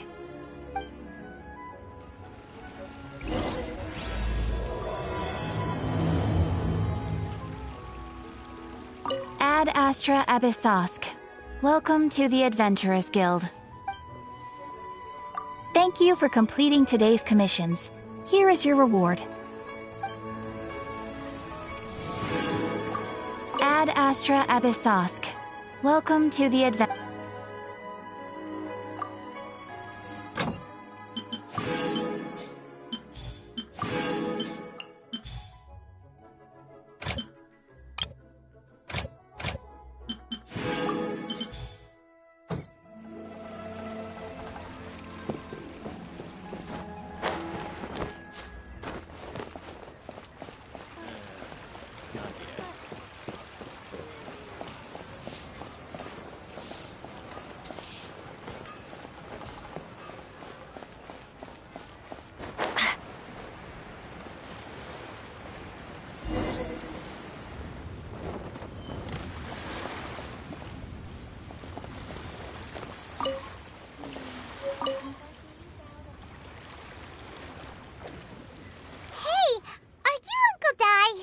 I am indeed.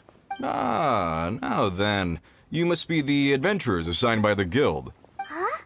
How could you tell? By the clothes on your back and the look on your face. Experienced adventurers at that, I'll wager. Right again! You're pretty perceptive! In this trade, you need a sharp eye for people, not just rocks. Uncle Di can see what you're made of from a long way off. Alright, my assistant should be arriving soon, so let's just wait here a moment. Woo woo! That's why we're here! Now there's someone else taking it? Well, to tell you the truth, this is a very difficult matter.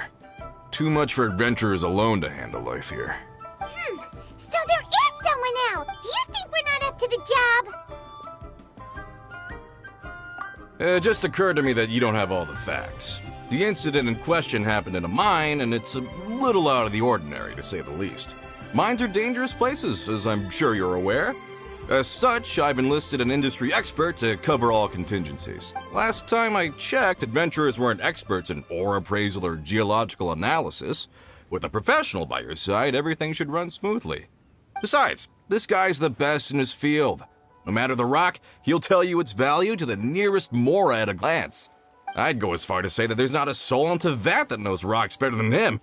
I'd be a fool to not enlist an expert of his caliber. You're a fool if you think you found Tevat's #1 rock expert. Oh?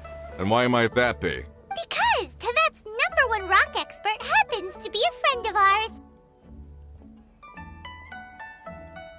Ha-ha! Didn't expect that, did you? Wait here, we'll go fetch him. Paimon bets Young Lee is listening to the storyteller. Let's head over.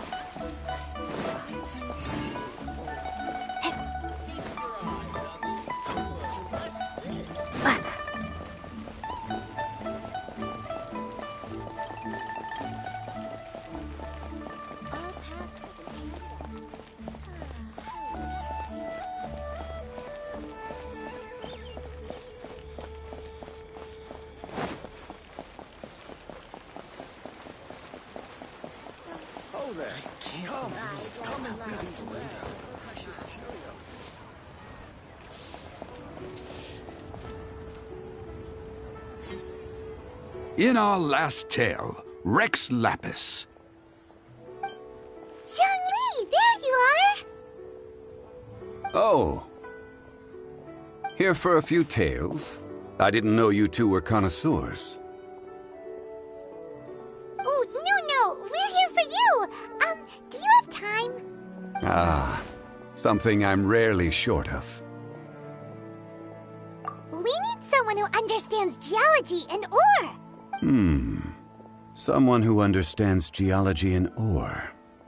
Take a look around. Is there anyone in Tevat more qualified? The requester claims to have enlisted Tevat's #1 rock expert, but Paimon doesn't believe a word of it. Nobody understands rocks better than you. You appear to have taken his claim quite personally on my behalf. Oh, no. It's just... Uncle Di doesn't know what he's talking about. Paimon just wants to enlighten him.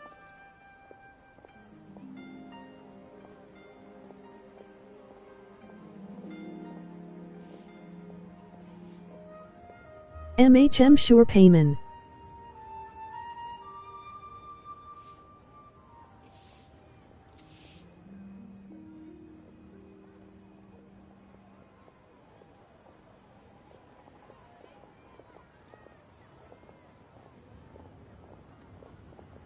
Admit you platonically love the GOP pa. I see. Well then, it will be my pleasure to accompany you. Really? But I should inform you that despite my expertise, I cannot necessarily claim to be a leading authority. We are at all times adrift in a sea of learning. New knowledge should be welcomed with open arms. Still, I imagine I will be of help to you in this endeavor. If we do encounter an expert, I look forward to broadening my own understandings. Stop being so modest, Young Lee. Well, we got him. Let's head back to...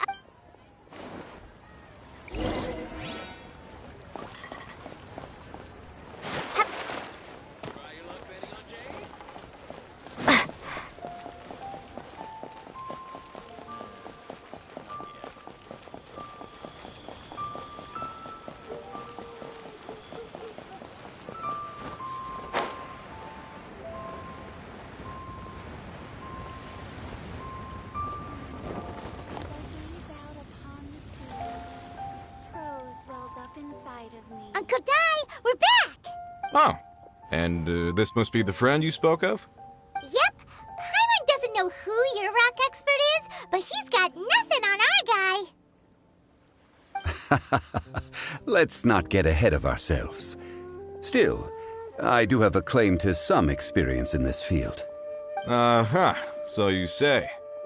Wait till my guy gets here, then we'll see. It's no use me singing his praises. You'll have to see for yourselves. Is this the place? Aha! Speak of the devil. Allow me to introduce my assistant, Kun-jun. Young Kun, these are 2 adventurers assigned to us. And as for this gentleman...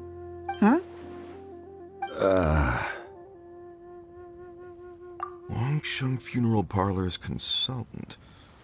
Mr. Zhang Li. I've heard about you. They say you're a man of great knowledge and many talents. I had no idea I'd be meeting you in person today. I'm sure I recognize you. Have we met at the parlor? Wait, I've never been to the parlor. Uncle Dai, aren't you gonna test them? Huh? I wouldn't know where to start. Then they can figure out a way to test each other. If Zhang Li wins, he's the assistant. If Zhang Li loses... never mind. Zhang Li won't lose. A contest? Why, it would be my pleasure. I admire your enthusiasm, good sir. I must say, you certainly have the look of an industry expert about you.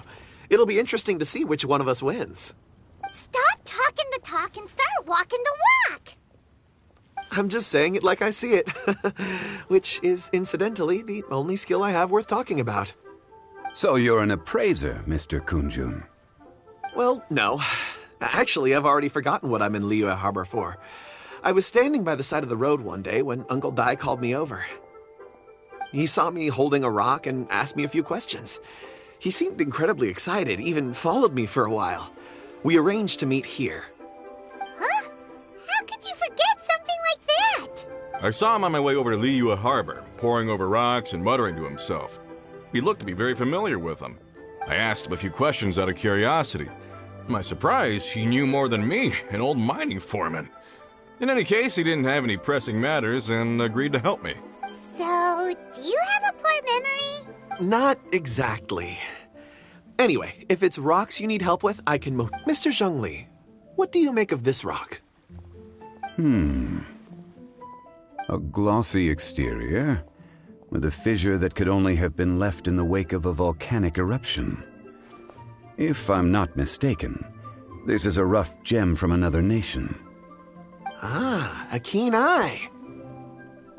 It's no ordinary rough gem. Fragile surface layer, black veining.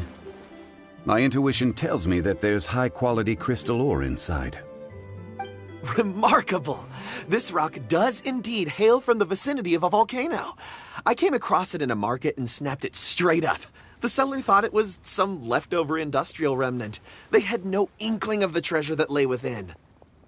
Purity and geological rarity alone aren't enough to make a treasure. Some of the most precious crystals contain deposits of water or sand. In the moment of its formation, the crystal hidden within this stone shell captured a pocket of water. For water to be hidden in its depths, like a moon concealed within a mountain, reflecting shafts of daylight that make it through. Now that's a rare treasure. Such a detailed description. Almost like he saw it with his own 2 eyes. Say, you're not trying to hoodwink us. Everything he said is true. Most crystals are born in high-temperature environments. Heat and water aren't natural bedfellows, of course, which is why crystals with water deposits are so sought after. Moreover, this particular crystal contains mountain lake water. A rare find indeed. Well, if Zhang Li says so, it must be true. I've yet to encounter anyone with a judgment as shrewd as yours, Mr. Zhang Li. How did you know exactly what lay within? I've seen many such stones in my time. I recognized it immediately. I hope you didn't mind me flaunting my experience, Mr. Kun-jun. Of course not. I feel I've met a kindred spirit here today. I hope you will accept my friendship.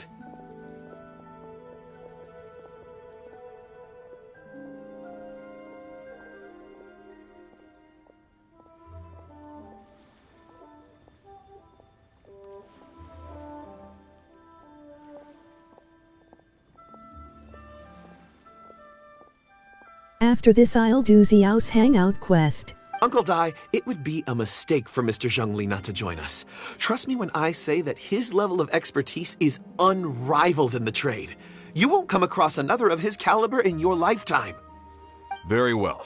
There is strength in numbers, after all. Everyone, follow me to the chasm. There are men counting on you to find them.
Whoa, this mine is huge! This is where the incident occurred.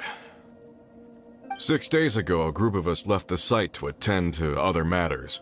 When we returned, the 4 men we'd left behind had vanished. I led a team around the entire mine, but found no trace. That's when I decided to enlist help. So 4 miners have disappeared. Yes, there were 10 of us.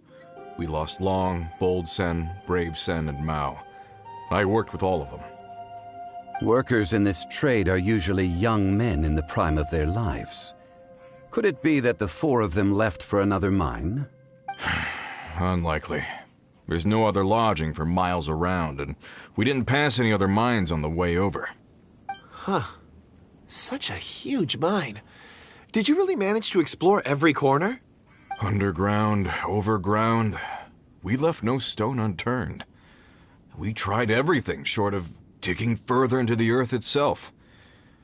How could 4 sturdy young men just vanish into the bedrock? We'll need to explore the site ourselves before extracting any conclusions. Very well. I'll wait here. Please, proceed wherever you'd like. If you come across any clues, let me know straight away. So strange. How could the 4 of them just suddenly disappear? Did they run away from something? Let's look around first and see if we can find any clues.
What's this?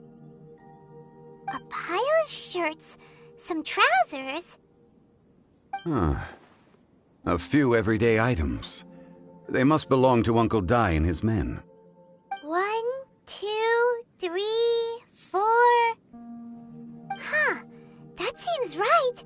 10 shirts, 10 pairs of trousers. These must be spares, right? Look, Uncle Dai's clothes are identical. The 4 of them have been gone for 6 days without a change of clothes. There's also a few handkerchiefs and some soap lying around. Oh, and some tool belts. Items for washing one's face before the dawn shift. Mining equipment. So, they didn't take any supplies. Correct. Improbable. There are 4 pickaxes missing. It seems likely they left with the tools of their trade. They had time to take their tools, but not their everyday items? Curious. Huh. Why would someone set off with their tools, but leave their luggage behind? 1, they were working close by and didn't need to move their personal effects. But seeing as they've yet to return, this seems an unlikely hypothesis. Or 2, they were forced to leave and had no time to think about their supplies. Oh. It's certainly a possibility. We'll need more clues before any further inference can be made. If they didn't leave, maybe they were made to leave. Let's make a note and let Uncle Dai know.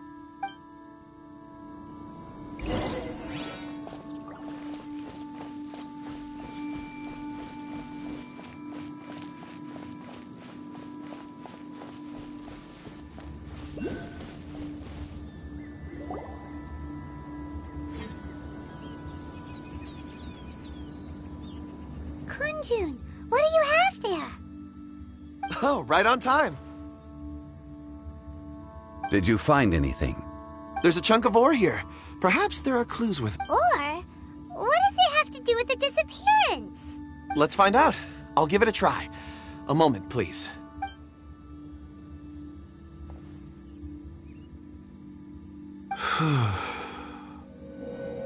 Okay.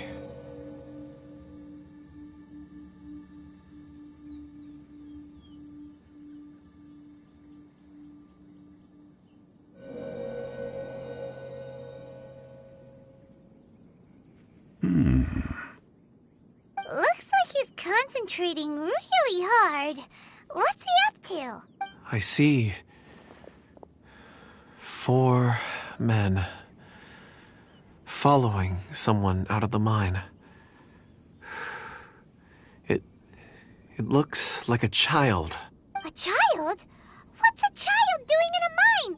I'm not sure. Also, how did you see anything exactly? Oh, I don't mean see in the traditional sense. I would appreciate it if what I'm about to tell you remained a secret. I can perceive the Huh? Perceive? So there's no conjecture at work? You mean you can put your hand on a rock and boom, it just happens?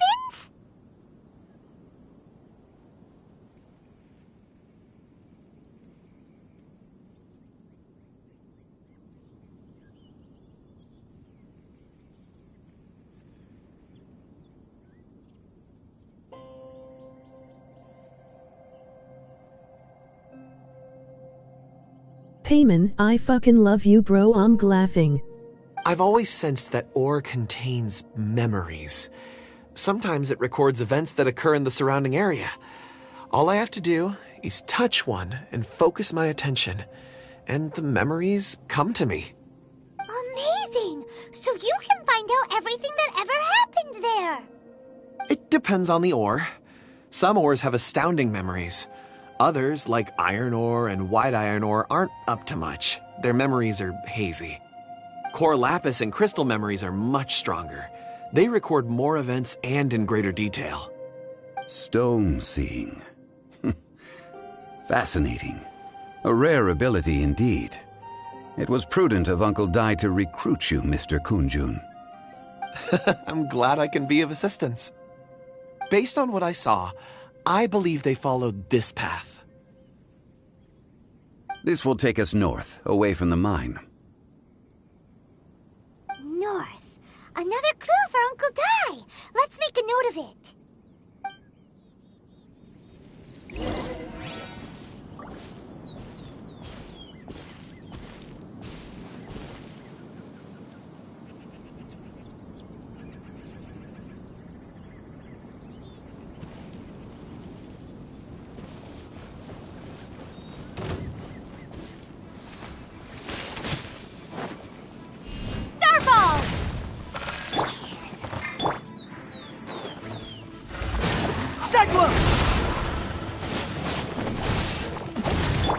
Drop!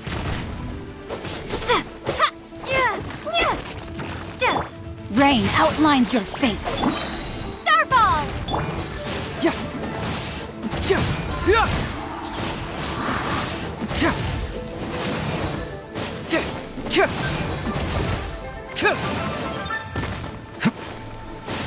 Bring it on!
Excuse me, sir.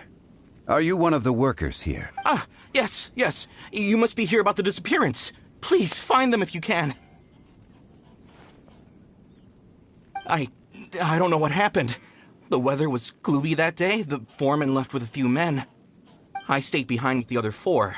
After a while, I decided to take a break, just to catch my breath. I ended up falling asleep in the shelter inside. When I woke up, there was no sight of them. I'd only just been speaking with them and suddenly they'd vanished. Maybe I'm next. So the men that were out working disappeared, with the only one left to tell the tale having been asleep in a shelter. Perhaps an accident occurred on site. What a scary thought. An on-site accident. We should note that down too. We found some clues. Time to report back to Uncle Di.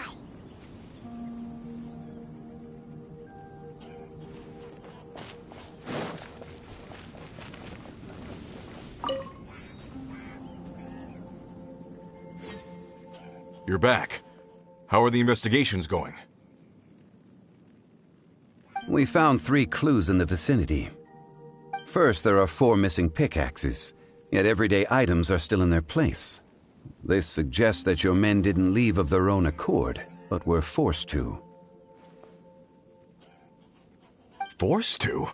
But who would kidnap miners? Who indeed? Second, there were 5 workers at the mine. One of them left the site to take respite. When he awoke, his colleagues had disappeared without a trace. Those who kept working all disappeared.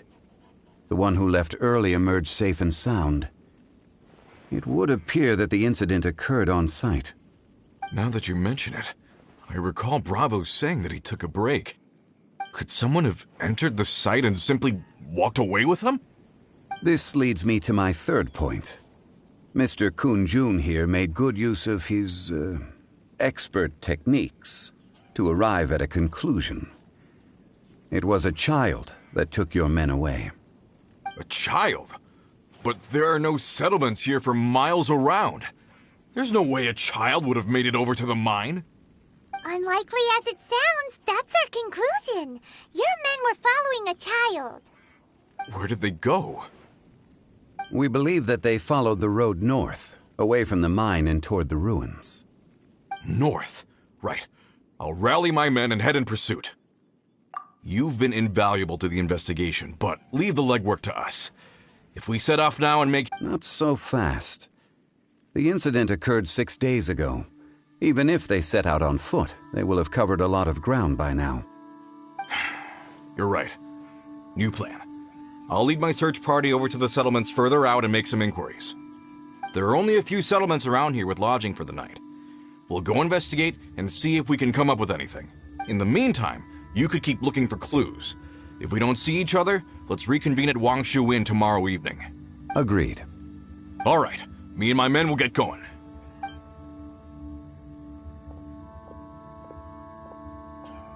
So, they're gonna talk to the people over at the settlements while we keep investigating here. Correct. But there aren't any more clues at the mine. Shouldn't we go north? Wait.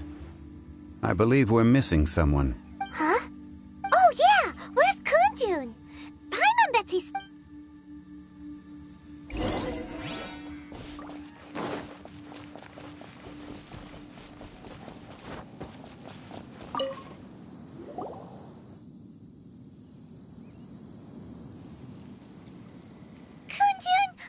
Searching for? We're all out of clues. Let's get going.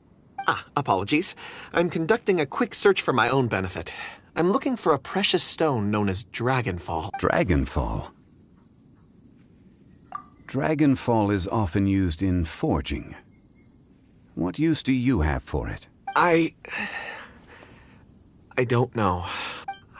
I'm sorry. I don't recall why I'm seeking it. I've been feeling very absent lately. Name and address aside, I'm having trouble remembering things.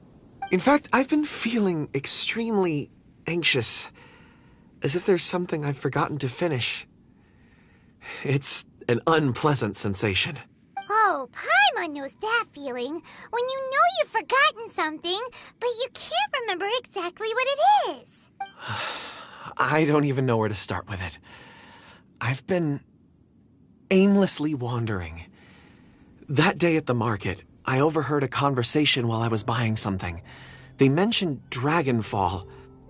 It sounded so familiar to me, as if whatever it was I had to do was linked to that stone. So, I decided to look for some. Perhaps if I can retrieve some, I'll remember what it is I have to do. I see. If I am able to during our endeavor, I will help you look for this stone. Really? Oh, thank you, Mr. Zhongli. You're too kind. Think nothing of it. Shouldn't we get going? Heading north from the chasm, we'll reach Lingju Pass. If this is indeed the path they chose, there will be traces. Great! Let's have a look.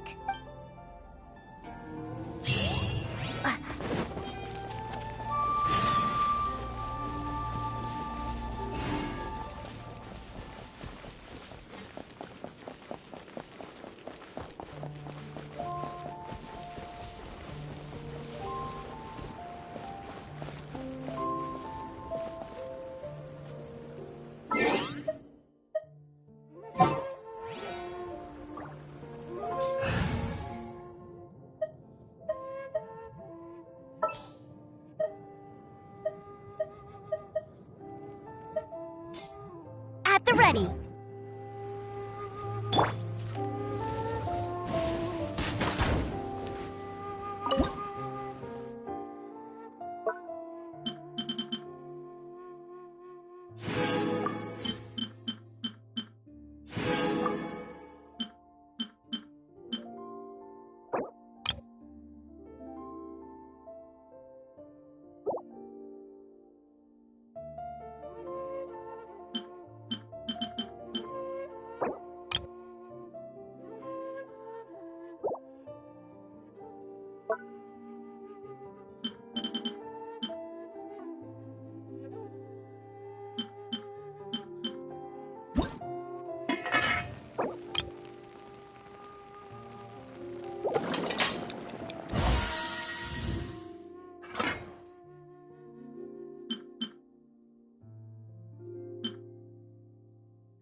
For justice.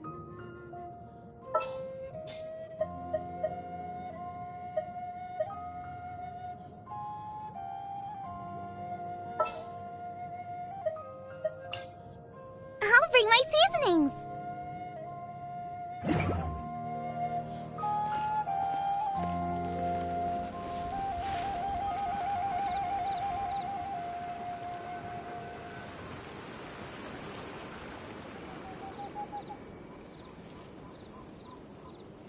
Wait, there are tracks here.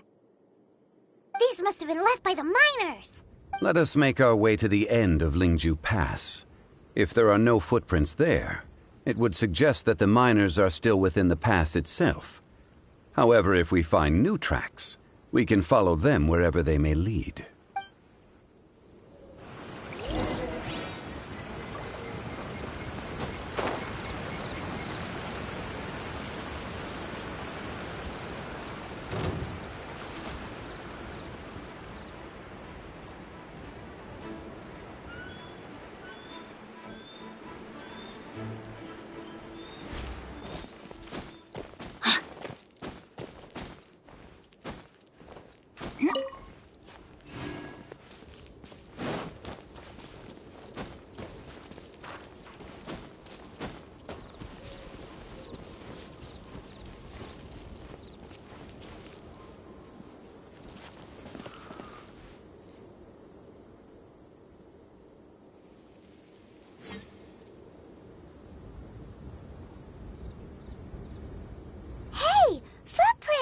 It would appear that they made their way through Lingju Pass and kept moving. If we follow their footprints, we should be able to find where they went.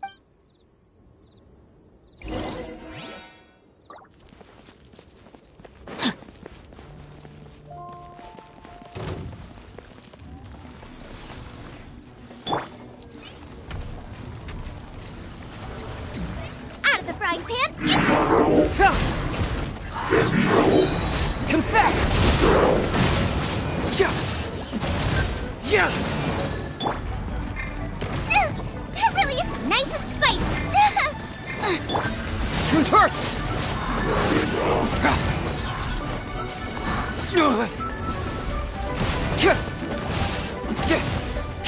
Out of the frying pan.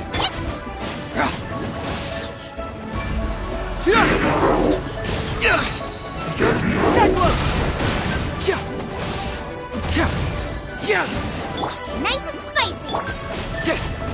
Hey! Bring it on!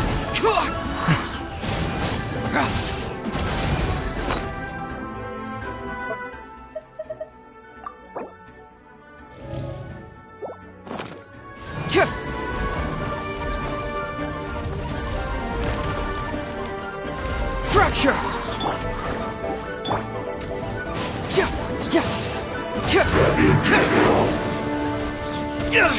We got a situation!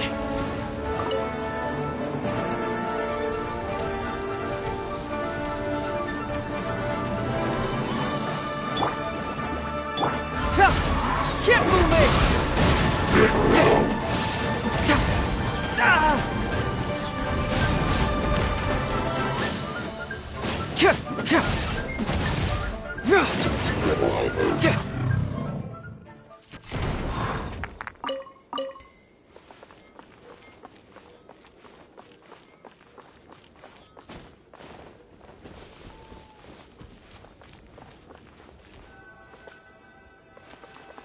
Oh no, the footprints end here.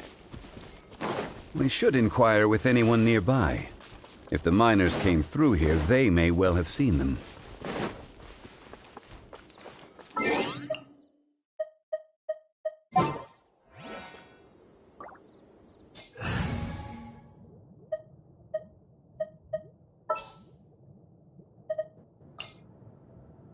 Let's finish this quickly.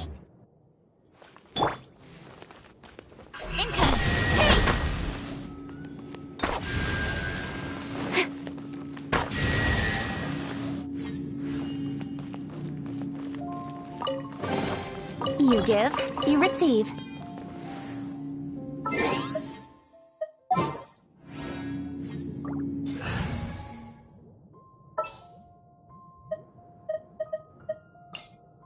There's still a long road ahead.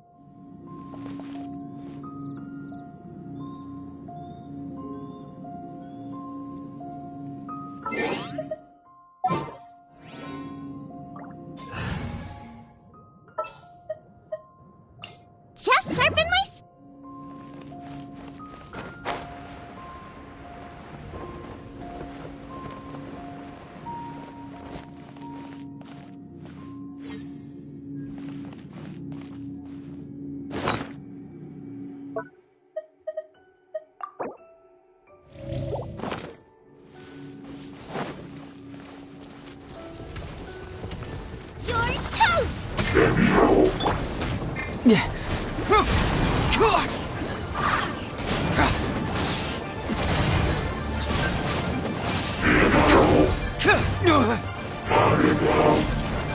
Bring it on!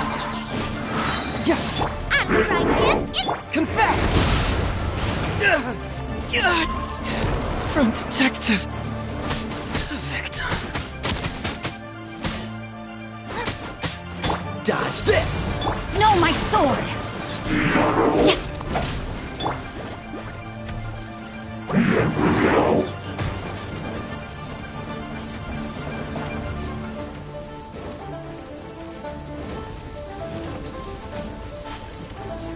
race you!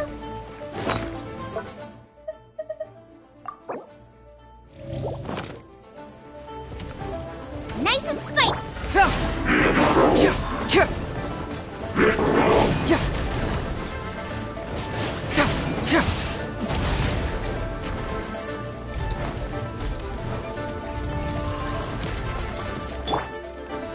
Boba, get the...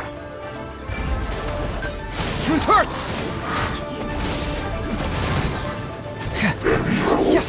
I got a situation.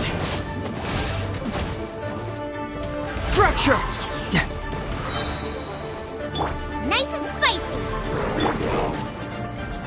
Cyclone!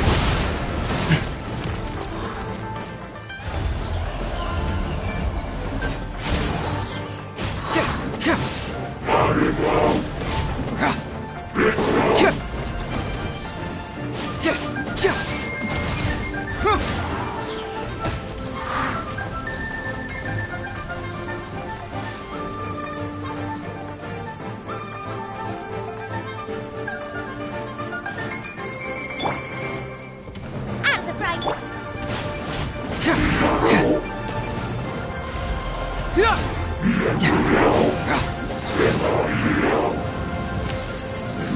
I've been outsmarted.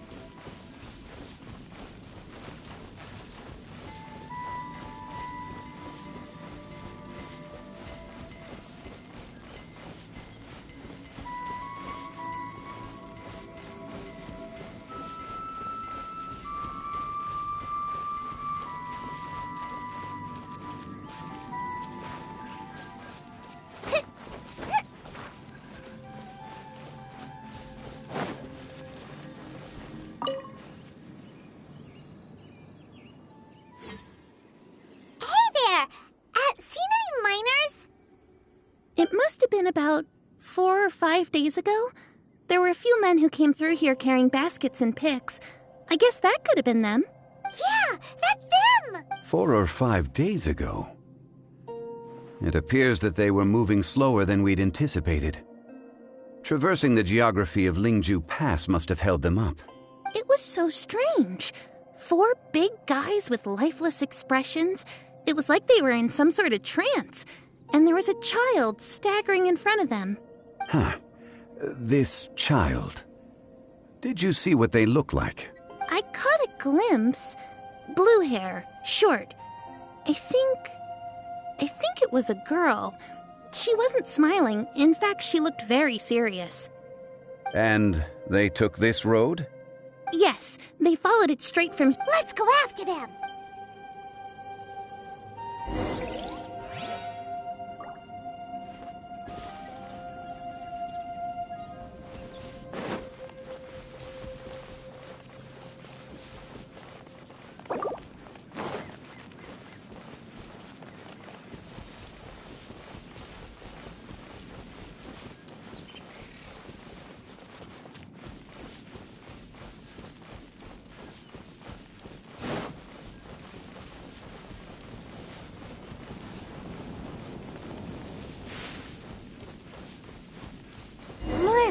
footprints. There's a person over there! Help! Please save me! Is that one of the people we're looking for? Oh, rescue first! Ask questions later.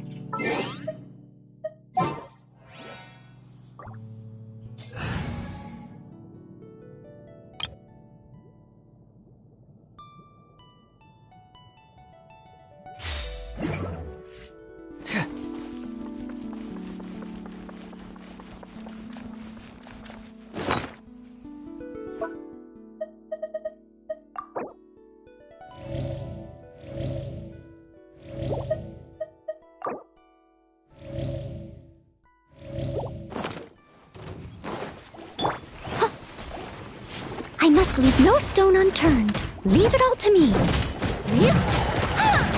I can patch myself up. Someone needs assistance. Speed of light. Nowhere to hide.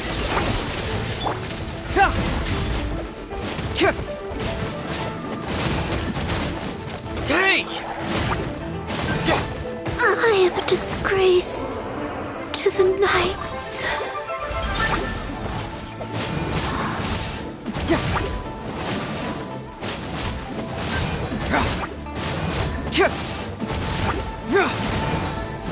Don't get frostbite.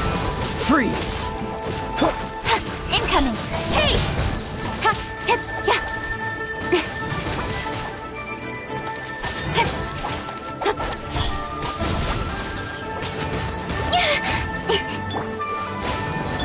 Fracture! Got lucky that time. Speed of light.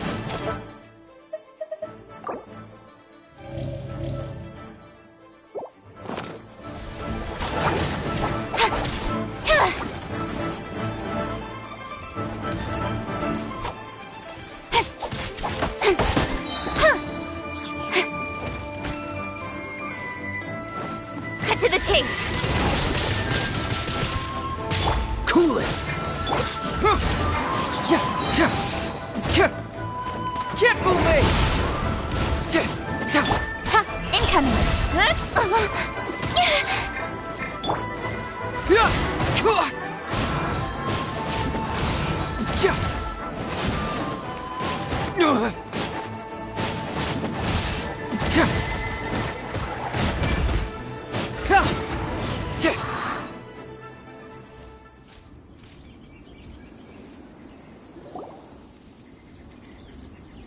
Those monsters were so aggressive. They must have noticed me walking through. Before I knew it, they were all over me. Thank you all for saving me. My name is Wanyu. I belong to Liyue's Shengyu Hall. I head up our human culture and civilization research. Huh? You sure you're not a miner? A miner? Yeah, we're looking for a group of 4 strong fellas carrying mining equipment. I think I saw those people. Really? Yes. I set off from Nantianmen the day before yesterday, heading for Lingju Pass. About halfway there, I came across some people. A few men and a child. I was in a hurry. I didn't get a good look. I'm afraid I'm not even sure what they looked like. Apologies. I think that's all we needed to hear. Thank you. I hope it's useful to you. I'd better get going. There's a conference I need to attend. Again, thank you all for your help.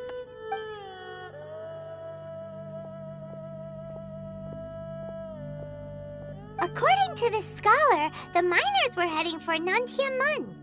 Can we be absolutely sure that it was the men that we're looking for? A child with a group of adults. Sounds pretty close to Paimon. But... Hey, perhaps that rock over there can tell us more. Aha! Paimon nearly forgot about our secret weapon! It looks promising.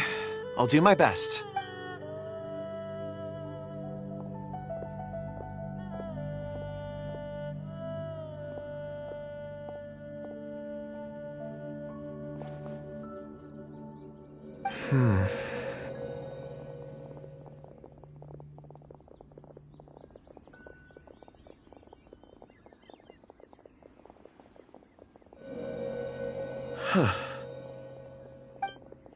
It's the same group, all right. They followed this road. Mr. Kunjun, your stone seeing is something I won't forget in a hurry. I suppose it is an asset, though I rarely find a use for it. But praise from Mr. Zhongli is high praise indeed. It's a good thing we brought our Kunjun compass along. We would have lost all sense of direction a long time ago.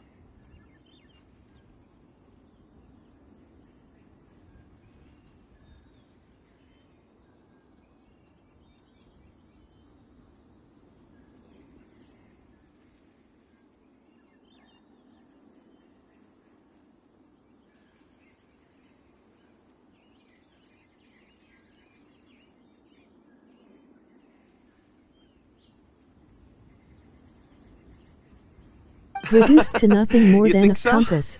I guess it's been a worthwhile trip then. It feels like we're cracking a criminal case. It's a lot of fun. Be that as it may, we would do well to keep our guards high. 4 fully grown men in a trance-like state, walking ceaselessly day and night, over hills and mountains, led by a child. This is no ordinary incident. Oh, you're quite right, Mr. Zhongli. We should have our wits about us. That's not all.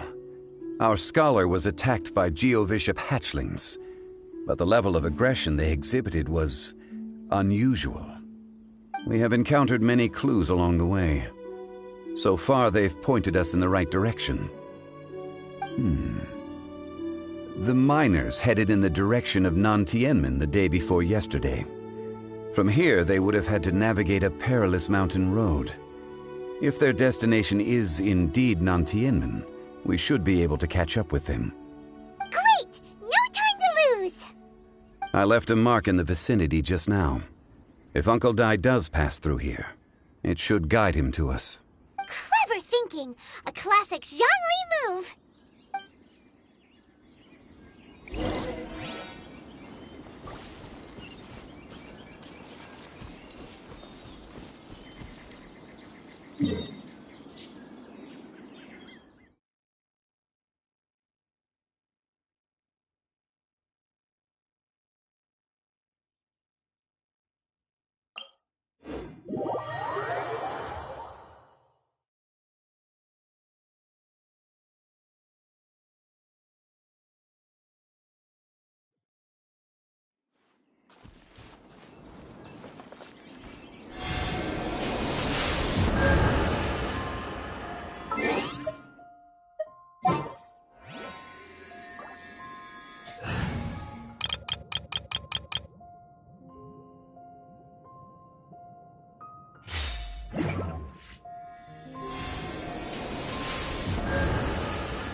If there's nothing better to do, we could go foraging for ingredients.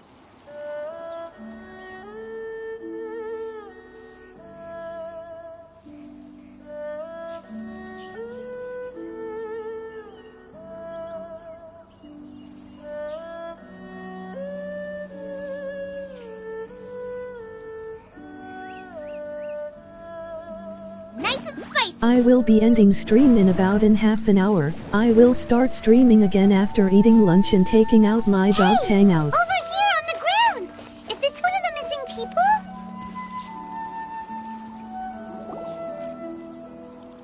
There's a basket lying here, too.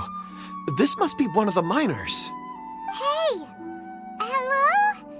Can you hear us? Judging by his appearance, he must have collapsed from exhaustion. Should we wake him up? I can still dig.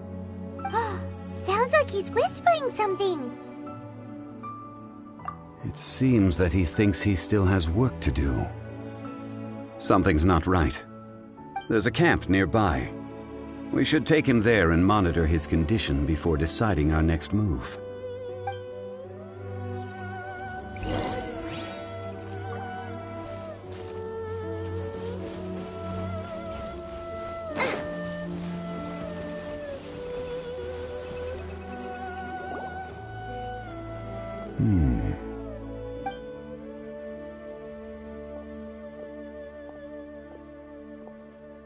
is he? He won't die, right?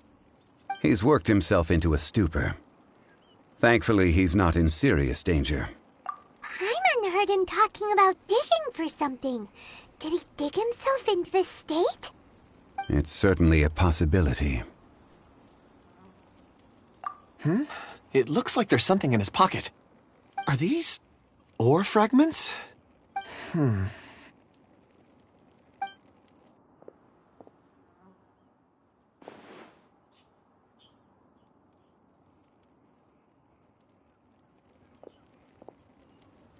I just witnessed the memories within these ore fragments.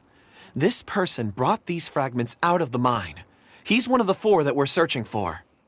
How he came to be here is what we need to understand. So he was kidnapped, and then abandoned here. But if they didn't need him, why bring him all the way out here? Unless something happened. Something that led him to fall behind. Ugh. Paimon's had enough. This is too mysterious. Oh, wait a moment. Seeing these fragments has jogged my memory. I have... What is it? Ooh, is it a present? Something for us? As I mentioned, before I met Uncle Dai, I was in a daze. After setting out with you on this case, it feels like a fog is lifting. I was so happy when Uncle Dai enlisted you to help. I would never have managed to track down these clues by myself. These are some crystals that I bought from the market. Not any old crystals, mind you. This purity is extraordinarily rare. One for each of you. A memory, if you will. It's beautiful. Oh, and the colors change as you turn it. It's like a different crystal from each angle. But of course, take it. And this one is for Mr. Shangli. Huh? Is something wrong? Not to your liking? On the contrary. I just hadn't anticipated receiving a gift during the current circumstances. But thank you. I will take good care of it. I'm pleased you like them. It's nice to be able to give a gift that others can appreciate. Oh, I see more rocks over there. You should all get some rest. I'm going to scan the surroundings. Perhaps there are more memories to uncover. You sure like rocks, huh, Kunjun? Ores are the crystals of the earth, the sediment of time itself. Get some rest and call me when you're ready to set off. I won't be far. Rest easy. I surveyed the area. There's no danger here. Oh, however, there is something I wanted to discuss with you.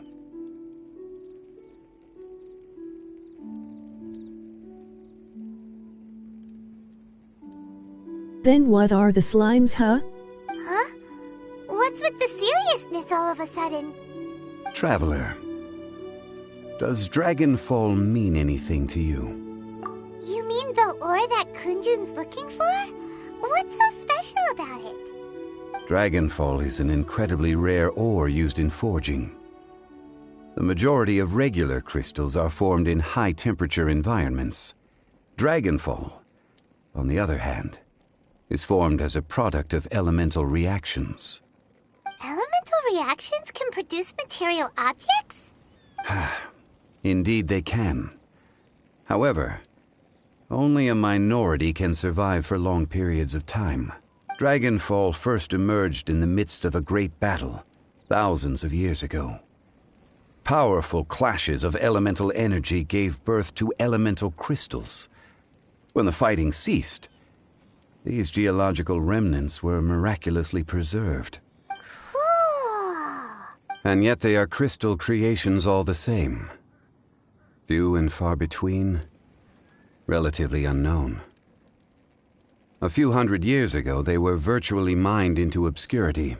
Why is it then that a citizen of Liyue now wishes to strike upon ore that has long since vanished from the earth? Yeah, if he knows of its existence, surely he knows all of it's already been mined. Weird. Paimon doesn't get it. There are those in the mining trade who retain a keen interest in Dragonfall. But for someone like Mr. Kunjun, whose motivations for seeking it are unclear even unto himself, it's practically unheard of. Ulterior motives? Is he a villain? A conclusion that is presently impossible to reach. We must watch and wait.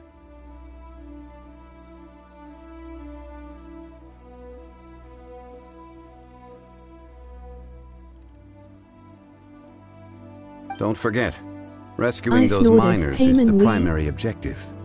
As for anything else, sooner or later the tide will reveal the lie of the land. We're drawing closer to our goal. I believe we should continue to follow this road through. Now that we've found one, the others won't be far away. When you're well rested, call Mr. Kunjun over to us. We still have more investigation ahead. We should ensure this miner is settled here at the camp. Once we've brought this matter to a close, we can return and attend to him. I suggest we leave a note for Uncle Dai. If he does find the camp, he'll know what to do.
No problem. I'm done here. Any results, Mr. Kunjun? There are many beautiful rocks here, but nothing out of the ordinary. I couldn't find any clues. Then again, the memories of ore can shift with the passage of time and the changing of the environment. Difficult to say. I feel that ore memories tend to be from the recent past. So there's never any ancient memories? Rocks endure, but as eons pass, their memories are erased.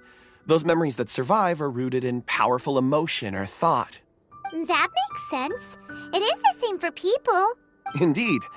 Let's keep going.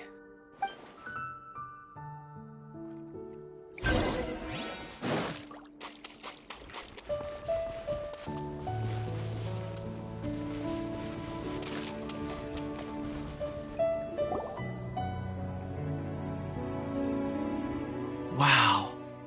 Such an immense tree. And there's so many mysterious-looking crystals up there, too. Amazing! This ancient tree. Let's conduct separate investigations. I'll take that area. Perhaps you could survey this section. All right, then. Kunjun, can you see anything worth investigating? Well, There is this stone tablet here. Doesn't seem very interesting. Paimon's gonna look over there. Huh. It's worth a try, surely. Let me see. Oh!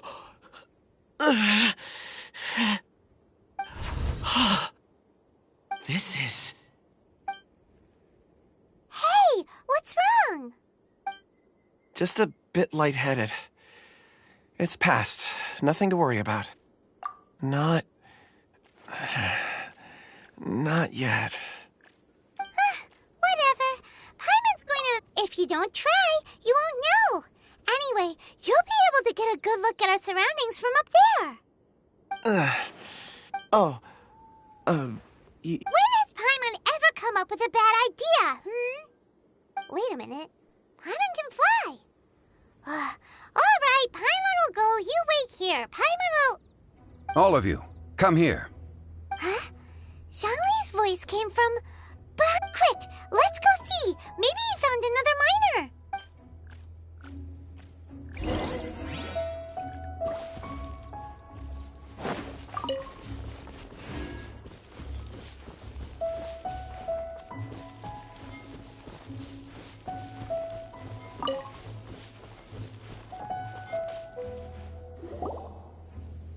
This has been newly dug. It would appear our answer is up ahead. Is that a voice coming from the tunnel? Someone else go first. Compose yourselves. I will lead us in. There is an unusual presence emanating from inside the tunnel. Prepare yourselves and tread lightly.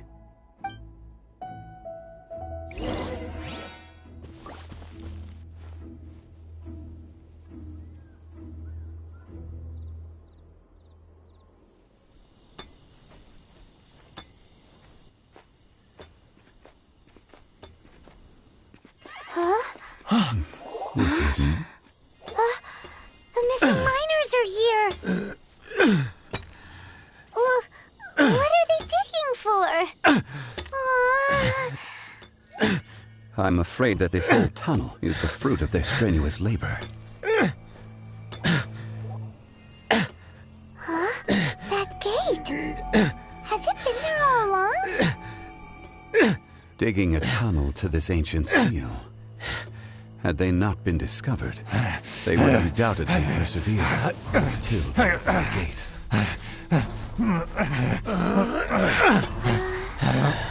So behind the seal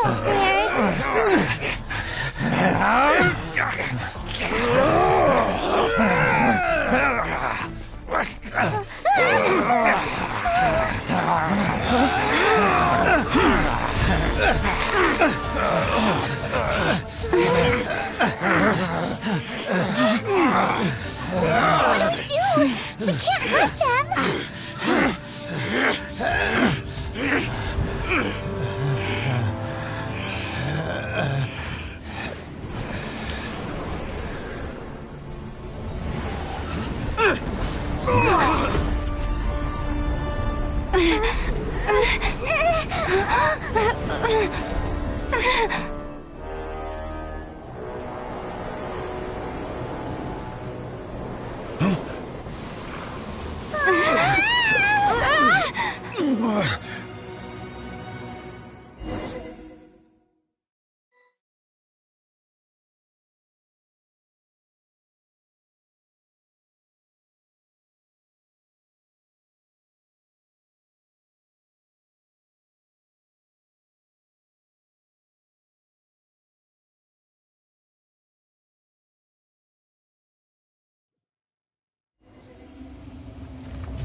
What type of monster is this?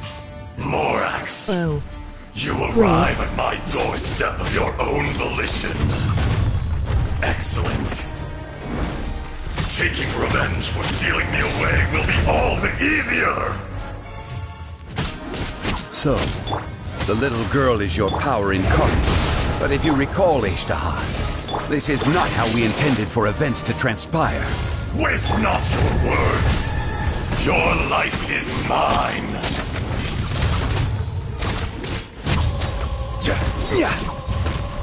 Crumble!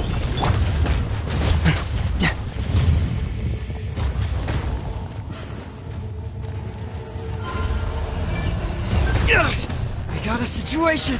Truth hurts!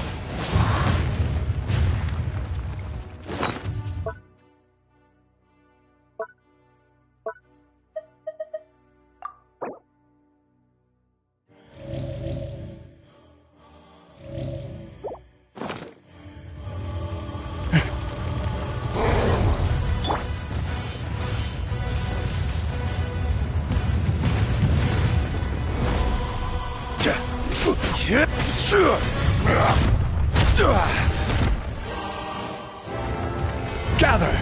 Crumble! Rain outlines your fate. Nice and spicy. From rot to dust. Rise! Sooner or later, the enraged earth will not absolve you! Careless!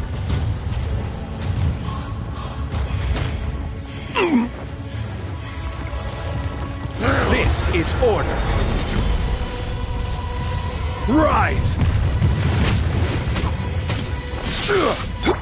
No, my sword! Out of the frying pan. Confess!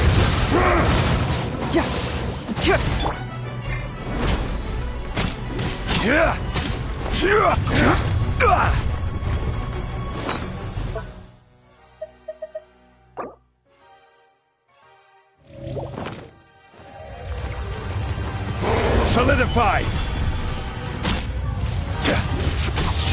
Rain outlines your fate. Freeze! Crumble! Bring it on! No Crumble! Opposing you,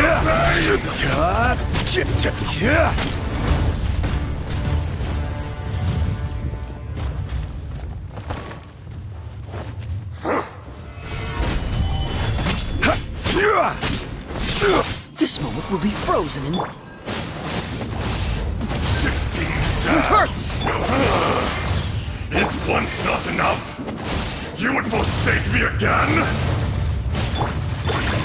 If that is what you choose to believe, so be it. He who bears the weight of memory is destined to shoulder the burden of truth, as it ought to be.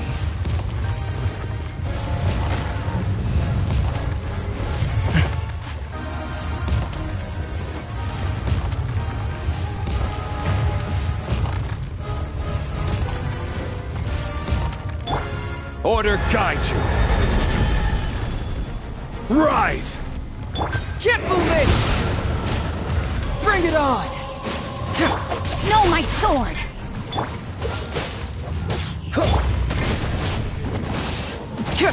Nice and spicy.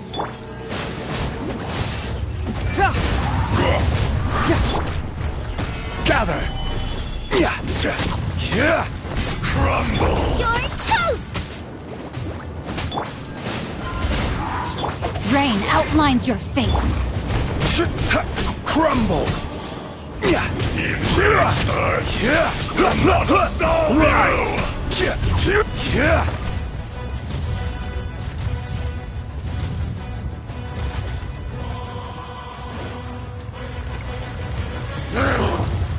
Stabilize! I will have order! Confess! No, my sword! Cool it! Don't get frostbite. Fisher! Morax! You think you can destroy me?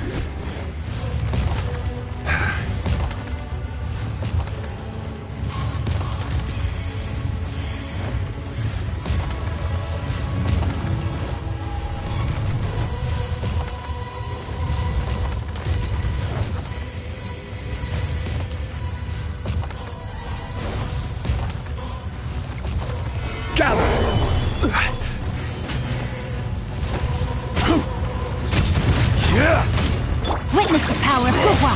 Rain out! Suba, get... Dodge this!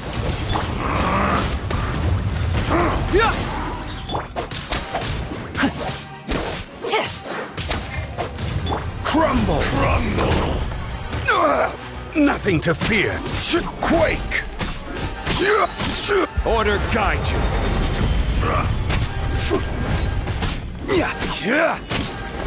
There is no atonement for 1,000-year pain!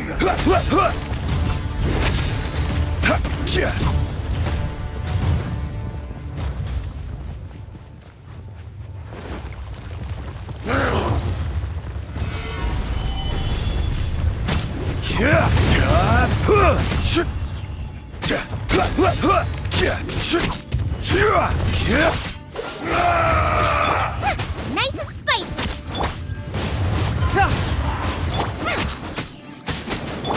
No, my sword! Cool it! From rock Crumble! to dust. Yes. Sooner or later. Stabilize.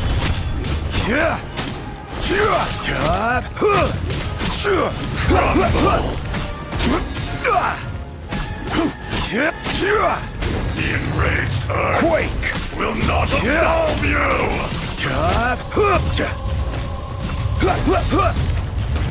Rise!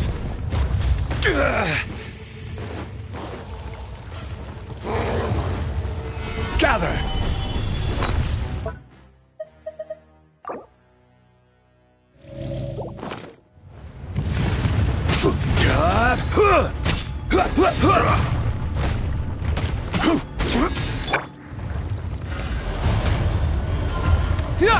Get moving!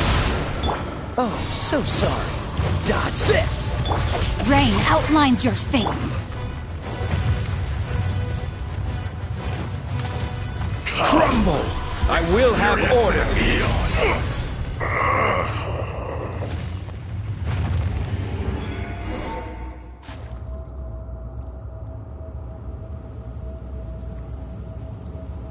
Morax, 1,000 years after you sealed me underground, you return for the second time.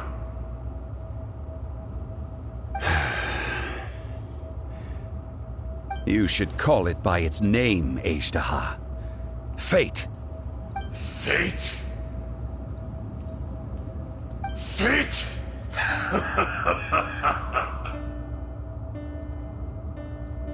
So here lies the wisdom of the gods. Destroy all deemed redundant. Enlist tyrants to ravage the wilderness. No. You have forgotten. That voice! Ajdaha. Huh? Kunjun? Morax. It's been a while. You're... Ajdaha. The very same. During the battle, you imbued us with your power. Yes, it was all I could manage. Forgive me for concealing the truth, traveler. There were things that only became clear to me upon reaching this tree. Allow me to elaborate. I am not Ajdaha the whole, but a fragment.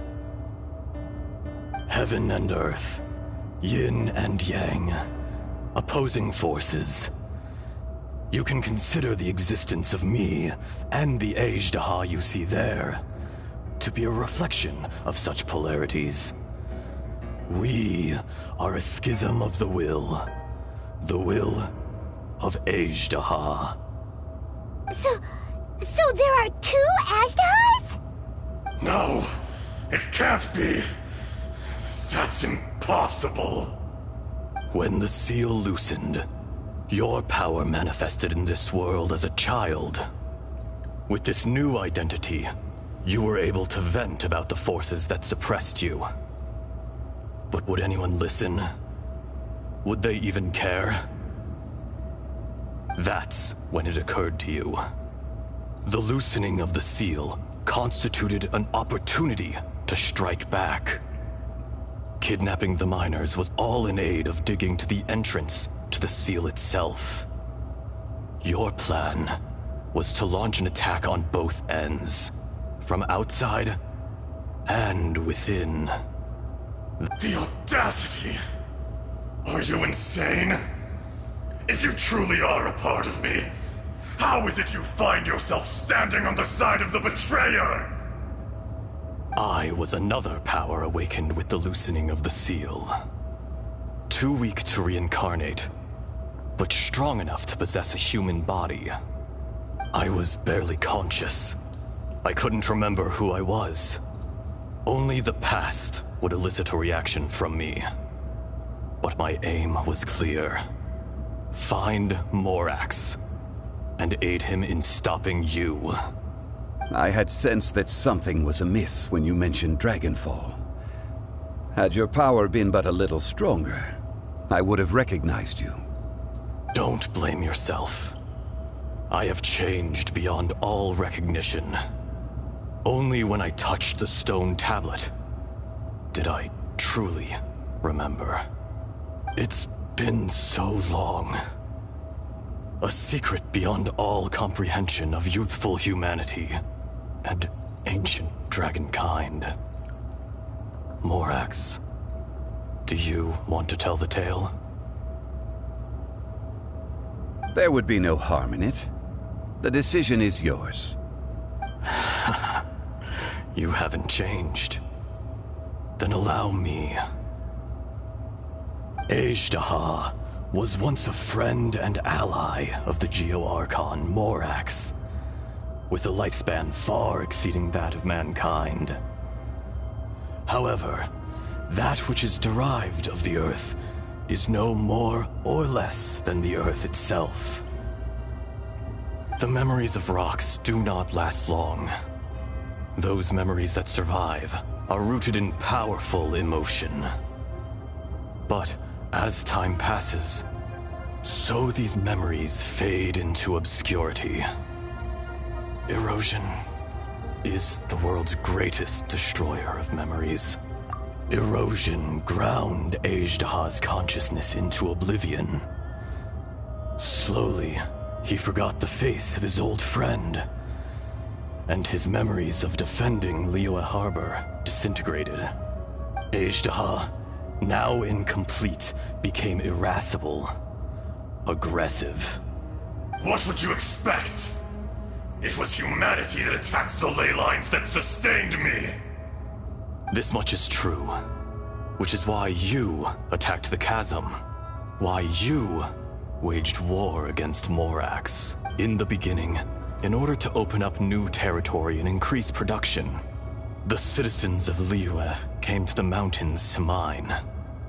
Overexploitation caused the ley lines to quake, which brought untold suffering to us. Erosion made us even more savage. No matter how we struggled, we lost the ability to coexist with humanity. We lost all reason. Morax shared with us some of his power to prevent further erosion, but it was futile. Everything returns to dust. It is the natural order, an unstoppable force. And so, we became you. And from your will, I emerged.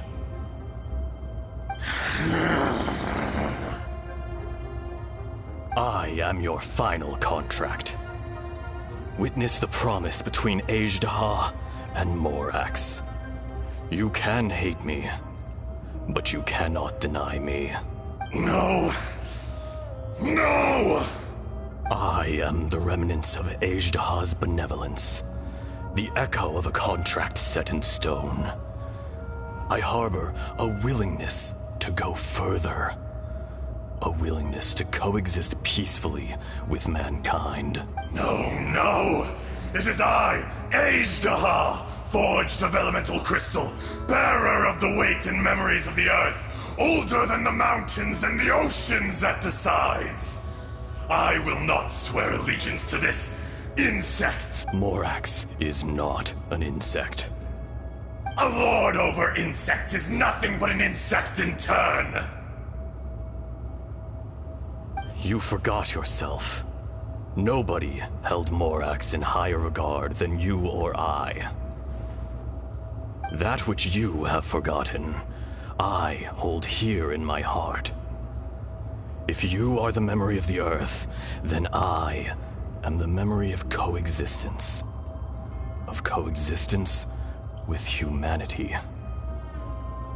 All powers under heaven, rise and fall of land and sea.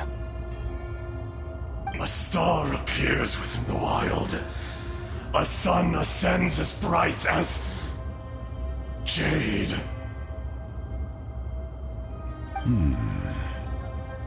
Strange.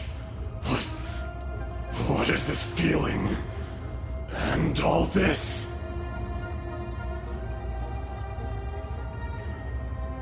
You are spent, and I will soon disappear. Before I do, heed these words. In the wilderness, snow falls on a spring day. In an instant, it will melt, even where it is fleeting and leaves no trace, even where it will never fall again. No! That isn't true! I don't accept this as fate!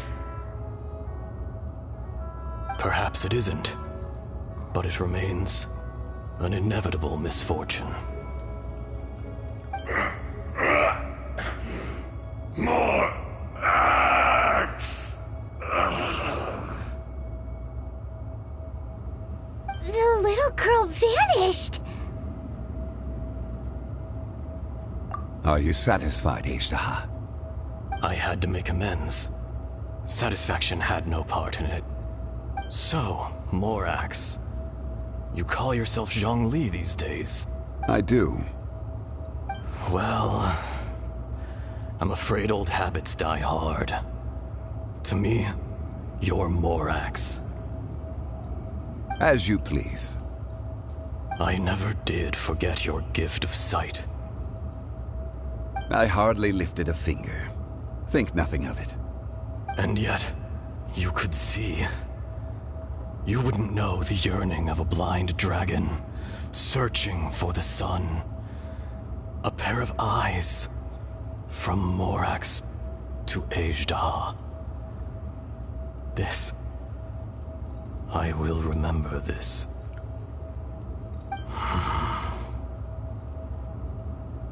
Your power is nearly spent. Ah. Perceptive as always, my friend. Shall we get going, you and I? Surely the pressing matter is still that of the miners trapped outside the seal. Indeed. Hence the need to get going. To fix the damage left in your wake. Straight down to business as always. Let's go.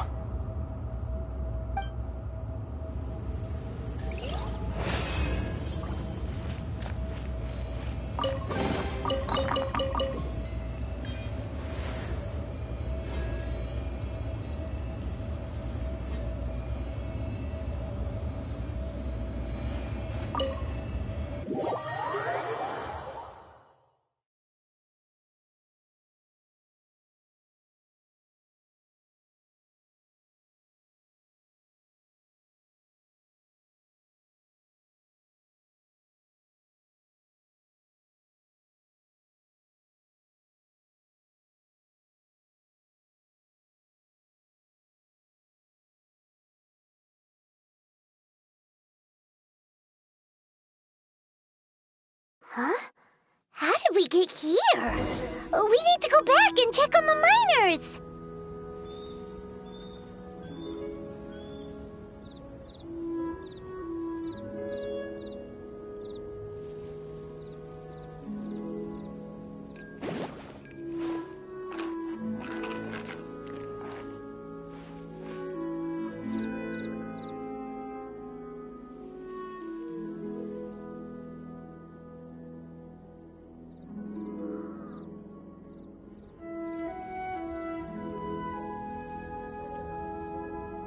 Is there time for a quick snack? I'll whip one up in no time.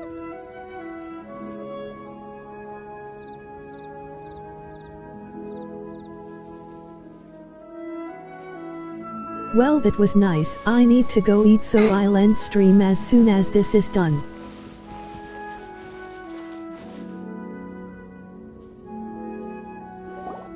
So there you are. My men and I found your clues and followed them straight here. We found Mao in a tent at the campsite unconscious. It seems he'll be okay. Sadly, we found no trace of the other three. Huh? Young Kun, what is... Nothing. Pay it no mind. Those 3 miners are over there, in that cave. Cave? What happened? They're exhausted, but not in danger. Don't worry. Right. Well, thank you, all of you. I better go and see how they're doing. So you're taking them back to Liyue Harbor? That's right. Can I come with you? No problem. You rescued my men. I'll be happy to assist all of you in any way I can. I'll be back soon. I need to assess their condition. Kunjun, we should be calling you Ezdaha. You're coming back to Liyue Harbor too, right? Not I. Merely this body. Once I'm gone, the true owner will accompany the miners back to Liyue. Kunjun hails from a family of famous artisans. He too will be famous in time. It would be a shame for someone of his talent to go missing. You always did have a great admiration for blacksmiths. Curious how swords and daggers are blind, yet their creators see so much. Perhaps empathy is mankind's proudest achievement after all. Ezdaha, I am no longer the Geo Archon. I can sense it. Today I am just an ordinary citizen of Liyue. Even you met such a fate. Let's get the difficult part out of the way. I cannot guarantee that I won't be awoken a second time. No matter. If that day comes to pass, Liyue must prepare itself to face you. And how will Liyue fare without Rex Lapis? Even without a god above, this remains a nation of men. I was once their god. I ought to be here to witness their rise and fall. All life is shaped and then ground away by the endless flow of time. You were always the strongest among us. Yet, it would seem that even you have been eroded. That's unimportant. Fate is ordained by heaven.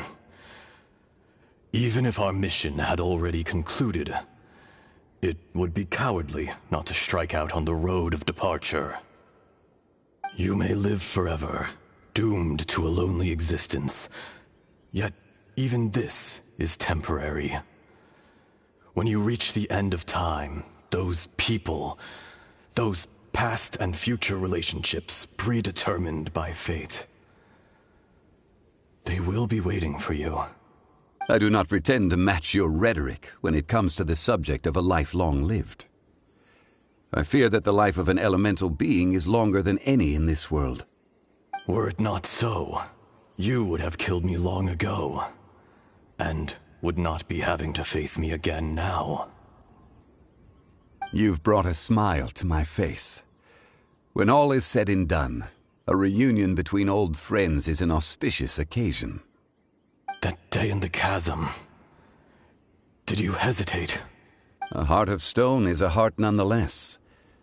But I am the god of contracts, and was for a time a god of the people of Liyue. You chose justice, but did not forsake your kindness. You came to me not as an assassin, and so I was willingly sealed away. The movements of the Earth Dragon can tremble the earth and shake the heavens. With your abilities, even at my full strength, I struggled to confront you, let alone seal you away. Hence my inception. Do not forget that I was there with Liyue's founder. The face may have changed, but the content of the contract remains intact.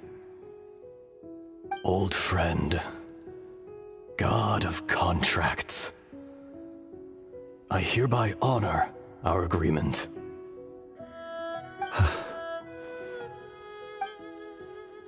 Thank you, Ashtaha. My life is nigh on eternal. I will go on with the infinite flow of time. And you, Morax, you too will live for many a day to come. You're leaving? If it is fated, Morax, we will meet again.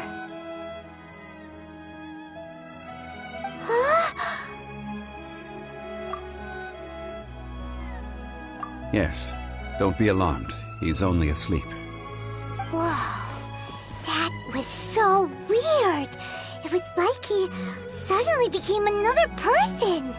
In fact, we have yet to meet the real Kunjun. He was. Centuries may have passed since then, but events from 1,000 years ago remain crystal clear in my mind.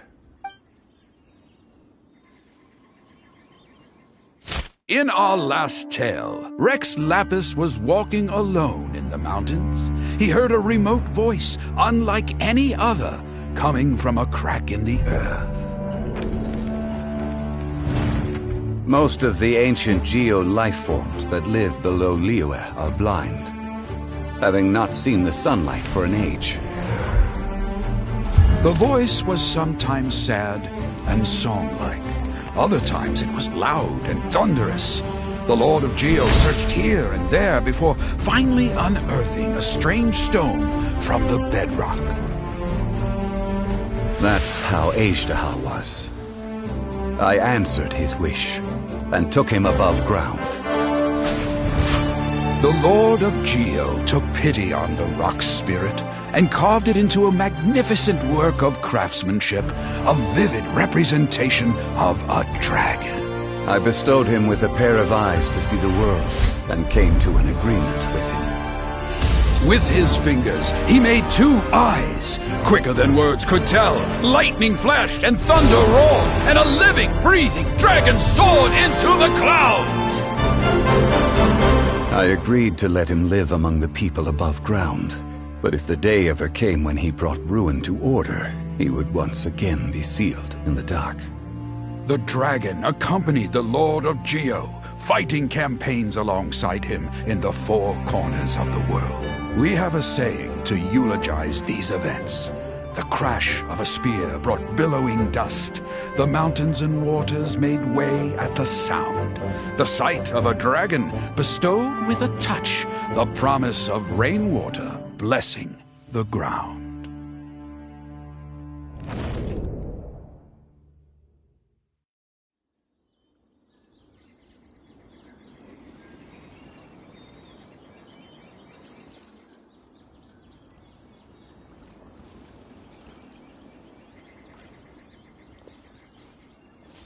A 1,000 years ago, Ashtaha attacked the chasm. I tried to obstruct him, fighting him tooth and nail down the length and breadth of the mine.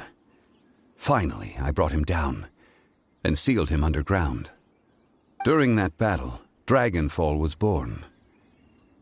Ashtaha could sense the stone. Subconsciously, he wanted to use it to find me.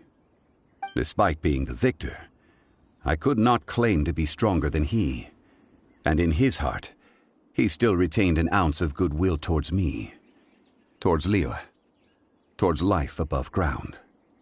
He was willing to be sealed away, but as the erosion set in, he forgot. Even I cannot avoid it, but there is something I understand better than most.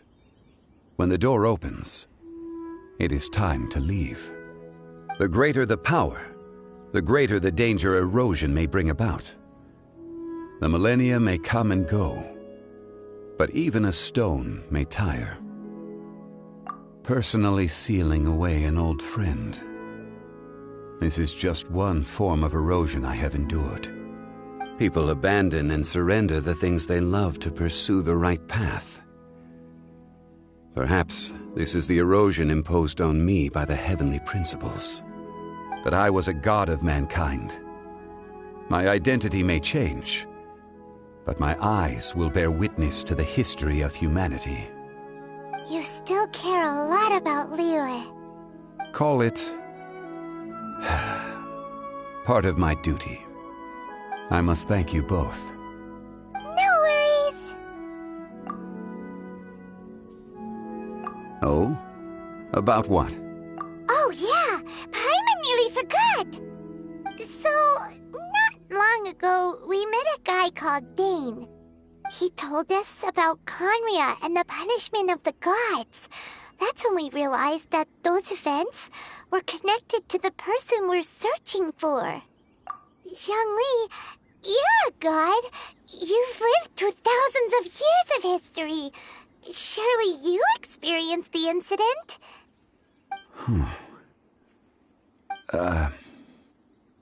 I cannot say. Why? You can't even give us a thread of information? This is so important to us. I understand. But I must apologize. This is my contract. You mean another past grievance? Like the incident with Ejda? Too painful to talk about?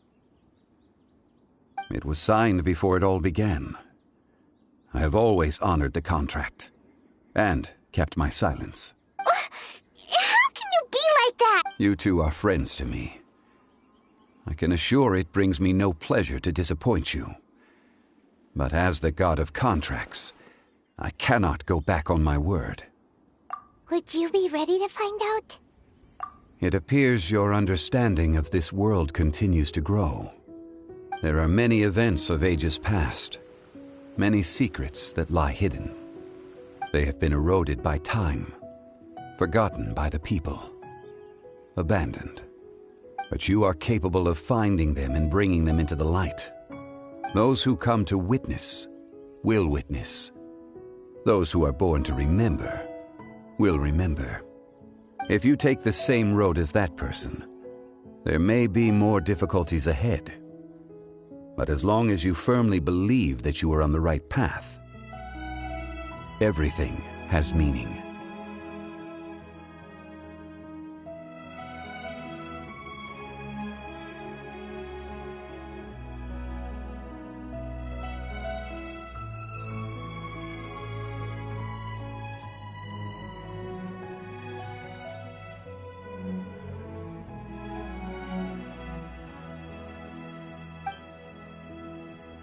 I feel like that one really sad line I hear in a lot of audios is coming.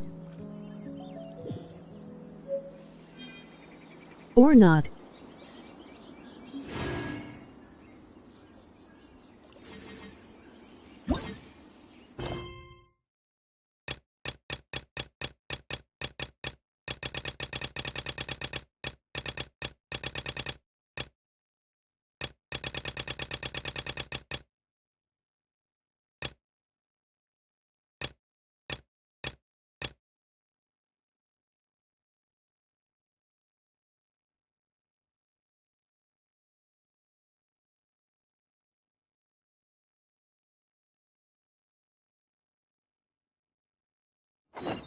This is what we will do later.